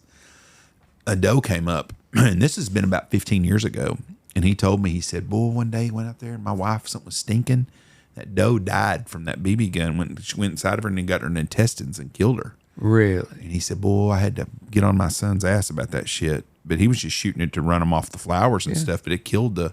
But it was Must have been one of those pretty stout BB guns. Must have been. Pump up Benjamin jobs. type, Sheridan's or something. one of those, or whatever they call them, one of the air rifles. Yeah. Yeah. Shot the Benjamin 22s. Yep. What they used to call them? Not a pellet gun. A pellet gun. Yeah. That's probably what it was. Yeah. Killed the doe. Yeah. He said, "Boy, it stunk." Well, I've shot a lot of cats in my neighborhood with BB guns for pissing on my yard and everything, and I have not killed one yet. They just keep coming back. So, Yeah, well, I kill lots of old wild feral tomcats. there is nothing worse. There's no than telling cat how many piss. I've killed in our yard. That cat piss smell. You know, I had that knee surgery Yeah. year and a half ago or so, and so I looked out. It was back, in February, I believe. I looked outside, and there was a skunk eating cat food, and I will not tolerate that. And so I got my 410 flashlight, and, you open the door, and the skunk kind of ambles off, and he'll get under a chair and look at you, and you step out in the yard and say, "Okay, skunk, I've got the time, buddy. You just take it easy. When you get out of here, I'm going to kill you." That skunk left there like a wild coyote. Oh. I've never seen a skunk run that fast in my life. He had got the memo. I mean, he took off. And so I took off running, and this is the night, and run smack dab into the 10 by 10 post. Oof. And the shotgun flew into the night. The flashlight flew into the night. And I hit the ground like I hadn't hit in 30 years. Oof. And this knee, I guess subconsciously I straightened that leg out. My left knee took the brunt of the impact, slightly skinned the top of the right knee where the surgery was. But I had blood running down this side of my hand from a cut right here on this arm. And I jumped up, grabbed the flashlight, found the shotgun. Skunk was gone. Walked in the house. I had about this much dirt stuck in front of the shotgun, so good thing I didn't see the skunk. Right. And so the next night, I caught him in a live trap, and I disposed of him. Mm-hmm. But I hope to God I didn't hurt that knee. You think you did? It swelled up a little bit. It got a little bit tight. You'd know by now. But it just feels big. It doesn't hurt. It just kind of feels big. Is that the worst thing you've gone through? I've heard knee replacement surgery is just terrible. I did something else. What was it? I did one other little incident with it, but it wasn't that bad. That was because this side of my chest was yellow, bruised. I hit that post so hard. No. For like knee replacement surgery, is that just the worst medical procedure you've ever had? Shoulder was worse. Shoulder, woo, boy, you don't want that shit. My dad said that the knee replacement was the second worst. He had a lung lobotomy. They cut half his lung. Yeah. He said that was 1,000 times worse than having open heart surgery. His open heart surgery was not bad at all. Yeah. But he said that he had both knees replaced. But the first or the second time they did it, they put that on that machine that does it. Yeah. And they had him a little angled. And he was hurting like a son bitch. He couldn't figure it out. And they had the angle. The machine was messed up. Yeah. Well, mine like I did my exercise this morning. I lift some weights and hang upside down on the inversion board and lay on my back and do some knee stuff. And it doesn't hurt. It just feels kind of big. Yeah. Your shoulder surgery bad for you? I was 17. You're bulletproof then. Yeah. Everybody says the shoulder's the worst thing. All of those rotator muscles were ripped loose on mine. You can't get comfortable to sleep even. Yeah, they had to put pins in and then wrap the muscle back up. Yeah. Did you have awful. Did you have the water tank? What's that thing called? No. It's like a ice. They have an ice bath cooler that water goes through, and they put the deal on you. Because all the boys all had that. Yeah. The key in that is staying ahead of your medicine. And I didn't one time. I had it after football season, so it was November. Went back to school, and I had to take a Spanish test. And I remember it was on my right. I had it on my right shoulder, so I'm like kind of like this, doing this Spanish test. And it was like this. That medicine wore off, and it was pain like I never imagined. And I started sweating, and the teacher looked at me like, "Are you okay over there?" And I was like, "I'll be fine." And I just did this, handed it in. I'm like, "I've got to go." Yeah. But I got behind on my pain medicine, and it hit. And that's what they told me. They said, "Stay ahead of it. Stay ahead of it." It was bad. It was bad. And the therapy afterwards. Whew, yeah. But I was religious about it. That's the key. I mean, I did it. I mean, I never missed any therapeutic session. Once they released me from the hospital, over here, I would do it all the time at home. I mean, I did everything they told me to do. And now, I mean, the shoulder's great. I mean, I don't have 100%, but there's no pain. How old are you? 74. 74 years old. You're in great shape. You had a good life.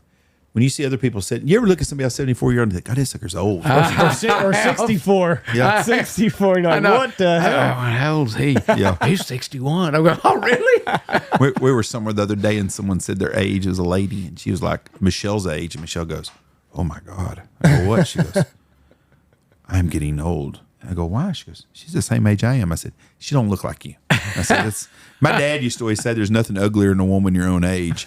And I run into girls I went to high school with sometimes. I'm like, God almighty, time was not good. Them then I'm fucking bald, and so I'm sure it hadn't been to me they're either. looking at you and going, damn. Yeah, because you're 18 up here still. But, But I see them, I'm like, damn, they're freaking old. Well, I tell you, I do notice now, used to, a few years ago, it's like, hell, I can do whatever I want to do. But now I realize I'm more apt to, I don't believe I'll do that. Yeah. I just don't believe I'll do that. Do things not make you as mad? Because as I'm getting older, things that used to really piss me off, Yep. I'm more patient about stuff. Yep. That, like dumb people, especially that used to really work me up. Yeah. Unless they're driving, I don't get that mad at people anymore. I get real mad at politics. Yeah. I get fighting mad at politics. That's because you know what we're giving away. Yeah. I think that's because of our age. We know what it used to be like and where it's headed. Yeah. And that pisses me off too. But people in general, like if you do something to me, I don't hold grudges like I used to. Yeah. I'm more forgiving about stuff. I'm like, they'll learn one day. And especially people younger than me, I'm thinking one day when they get older, they're going to realize that. I just want to stay in shape long enough for next winter because I'm supposed to take Don Jr. coyote calling next winter. That would be a good time. Really cool. Yeah, up in the Panhandle on a big ranch up there. That'll be a good time. If he can, they're going to have like a guy with a film camera and do a little film deal on it. But I laid the law down and I said, one camera, one man, me and Don, that's it on a stand. I said, I don't want a damn crew out there because it'll screw everything up. You wouldn't be able to do it. One man. He's kind of stayed out of stuff lately. You notice that?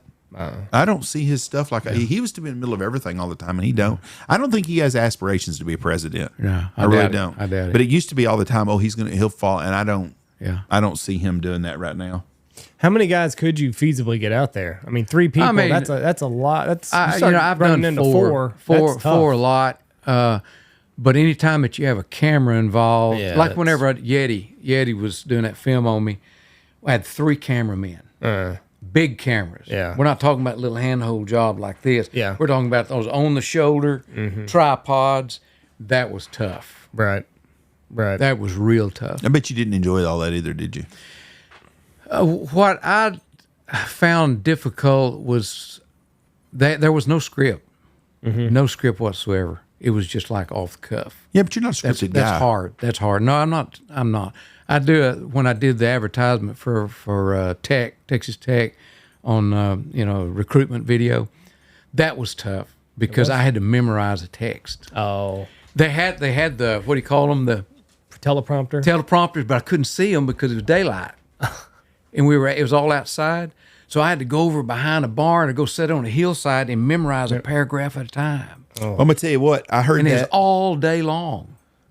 all day. Well, that was all their football games. That commercial come on. Yes. And the first time I heard it, I was walking through the kitchen, and it was on. I go, "That's Wyman." And now that was not hard because I was actually in a studio. Okay. And in a little room with the microphone, and then you had your window and the guy out there with this thing, and he's sitting there going, like this, and I've got this script and I'm reading it. Yeah. But I have to read it 15 times because it's like, blah, blah, blah, and have the cadence and everything. And because I know whenever they ask me to do it, I'm going, there's people with a better voice than mine. They said, no, we like your brogue, the way that your Texas accent. I said, well, you're going to get it. No, but I did. I walked through there and I was listening. I walked there and listened. I said, "That's Wyman." I go, "What is that?" And I'm looking and I said, "I'll be a sumbitch." I said, he's doing the tech voice. I know. And Michelle said, "That is Wyman." And I said, "Yeah." I said, "That's cool as hell." And then And 3 recordings, they took me like, I don't know, about a couple of hours on each recording. we had their meat judging guy on the other day, Dr. Mark Miller. Nice guy. Yeah, I don't know him. 15 national championships. Really? That's really good. He's really, Wow. really good. I don't know much about meat judging, but he was well, I very don't know educational. anything. He was a really good. He was a very good interview. Very good. Texas place to be if you want a natty, you got to go to Texas Tech for the meat judging. Them kids get one shot. Yeah, You they go to only the team compete one one time. and that's it. One shot. to Be a meat judger. yeah. Oh, really? They only have 1 year of eligibility. Oh, That's it. really? Yep. 1 year. Yeah, I figured year. they'd won 15 national championships. They must have the same. You figure fifth year seniors, 1 year, and that's it. You're done. Because when I was on the plant team, we could go as many times as we wanted. If you had to try out every time. Mm-hmm. They probably have people try out, but you only get one. You're only in the meat team one time. I'll be darned. Which I thought, but 15 national championships, that's amazing. Very nice guy. He was a team builder, you could tell. Yeah. Very, very good. But anyways, your voice is amazing on that stuff. Well, thank you. From a I kid didn't from- think it's too hot. Kid from Benjamin, Texas, you've done pretty well for yourself. It's I bet your daddy looking Oh, down Pa. at you, I bet he's thinking, I hope. how in the hell could you turn I that know taking pictures? because I was just when we lived on the ranch, I went through a phase where I wanted to be a cowboy. That didn't last very long. I broke horses, did the whole thing, and then all of a sudden it was like, I don't want to do this anymore. I don't want to be near it anymore. But I was always into wildlife, and once I decided that I had to go to college, I never deviated, even though they told me that there's not going to be any jobs in wildlife. I set my goal to get a degree in wildlife management, and that was it. I didn't care if I got a job or not. I was going to get that degree in wildlife, and I was going to ride that horse from now on. I had that, even though I've never held down a steady job. Never. I've never had a steady job. Yeah, you work for yourself. That's a steady job. For myself. Yep. Self-employed is Very not easy. steady. Lot- 7 days a week, 30 days a month. Yep. There's a lot of freedoms with being self-employed, but there ain't a lot of guarantees, Well, and that's what telling people you, don't there's understand. some That hungry times. Yep, everybody. What What were the leanest years for you looking back? Probably, I don't know, early 80s. Pretty Early lean. 80s, pretty lean. it was tough times economy wise too. Yeah. It was early 80s. It was $10 tough. oil or whatever it was. It was tough. It's tough. And just nobody spending any money for any advertising. Right. Right. And of course, I was shooting. It started getting better in the mid 80s to late 80s because I was shooting a lot for the national magazines, New York stuff. Right. And they paid good. But boy, when I was first starting out, it was pretty stout. I first met you probably around 92 or 93 is when I come up to your, Dick Evett took me up to your place. Me and Tony went and met you. Dick Evett. He used to work for Tri-County, BK Electric. He was the WTU guy and he worked Okay, for gotcha. BK. Yeah. Wormy old guy.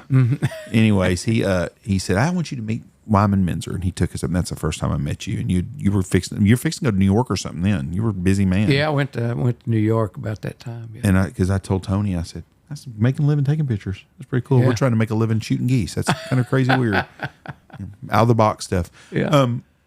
One of the what's the guy's name that passed away? Groves. It's from Kenneth Groves. no Groves. What's the guy? Oh hell! What's the guy's name that used to work at the grocery store at the gas station? Used to sweep the floors for Penman's or out at the front. Oh, Bill Groves. Bill Groves. Bill Groves. He's got a brother that's a Harvard professor, Yes. right? Yes. Did you go to school with him? Yeah. And what's he teach at Harvard? Do you know?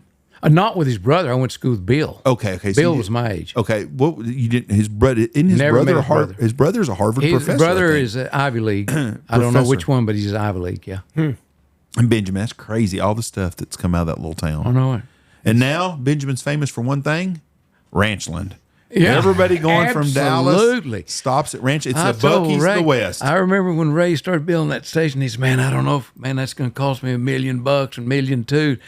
And I said, "Ray, let me tell you something. When this thing's when it gets to be known, you're going to make some money." And now then, I mean, it's a gold mine. People's packed all the time. It's a Fridays, Saturdays, and Sundays. You better get ready to stand in line. Really? Oh man! Yeah. Remember the old gas station that was there before? Oh, Just yeah. it was probably as big as this room right here. And Back in the '60s, we had let's see, gas stations. We had the Shamrock, we had the Texaco, we had the Fina, we had the Gulf, we had the Exxon. We had Wow. like 5 to 7 gas stations in Benjamin, all of them going in Yeah. the '60s. yeah, 2 grocery stores. and then y'all got down to one gas station, It was Back lean when- times for a while. Yeah. 2010-ish. Yeah. It was just the one. Now people go, and I've had so many people tell me, they'll be like, "Now, how far are you from that place in Benjamin where I get food?" Yeah. And they do it. You know, like when you go to Lubbock from Wichita Falls, Yeah. back before I lived in Knox City, if we went to Lubbock to tech for the weekend or go to a party or some shit, we would stop, and the only place to stop was in Dickens at Ponderosa to Right. get a barbecue sandwich. There Right. was nothing in between to go to. Well, now people set their time. Like when we go to Dallas, we go to the Henrietta Buc-ee's. There's a Shell station in Yeah. Henrietta, west of town, Yeah. or east of town there, and they've got a restaurant and food and stuff. Yeah. We can go in the bathroom and get a snack or something. So that's our place that we stop before we Right. get to the Metroplex. People do the same thing when they're going to they all stop In Benjamin. and get something to eat. So Yep. yeah, Ray and them have done good. You know, the Ranchland is the name of it, and it's packed. When I had a meeting, a county judge meeting, and I talked about putting one in Monday. Mm-hmm. Another logical place because there ain't nowhere to stop between Wichita Falls and Abilene. Yep. Until you get to Anson because everything's off the highway, and that'd be another good place for it. But anyways, that putting Benjamin, everybody stops at that place. Absolutely. Absolutely. Have y'all seen the new school, the new gymnasium stuff? I haven't Well, seen you it need to yet. go over there. God, it is freaking awesome. Really? Oh, my word. I mean, it looks like a college coliseum inside. I mean, it is awesome. Windmill money's been good to Benjamin. It has. It has. It is crazy, and that's what you stop. And you know, I presented to the school board to name the gymnasium the Don Haskins Gym. That'd be a good place to And they do. accepted it. Oh yeah. And they passed it, and it's going to have it on the entrance, Don Haskins Gym, and inside there's going to be a display, and I've got Don's signature in his book, and actually we talked. The superintendent, who he's gone now, they've got a new superintendent, and I hope they do it.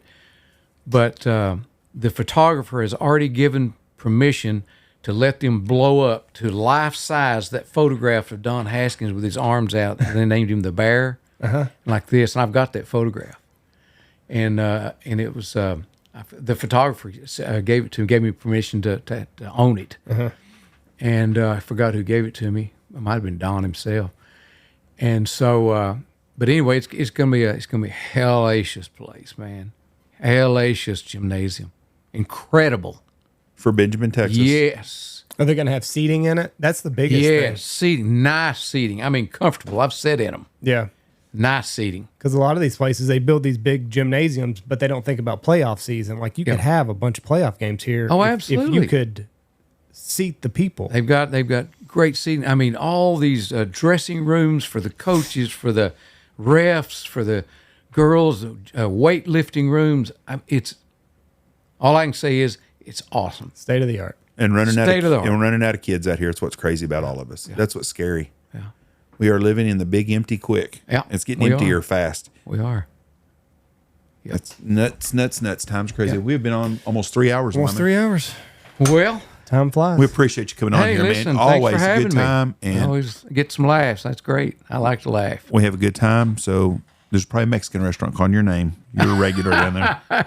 Yeah, I'll probably go to Ray's and eat a sandwich. There you go. We appreciate you being on here, my friend. Hey, Thank you. thanks for having God bless you, and Thank you hope you very got much. another 74 years on here. 'cause, I man, doubt it seriously. yeah, nobody wants to go that far, anyways. Yeah. All right, everybody. Thank y'all for listening. God bless you. Peace. Bye. Have a good weekend. Bye bye.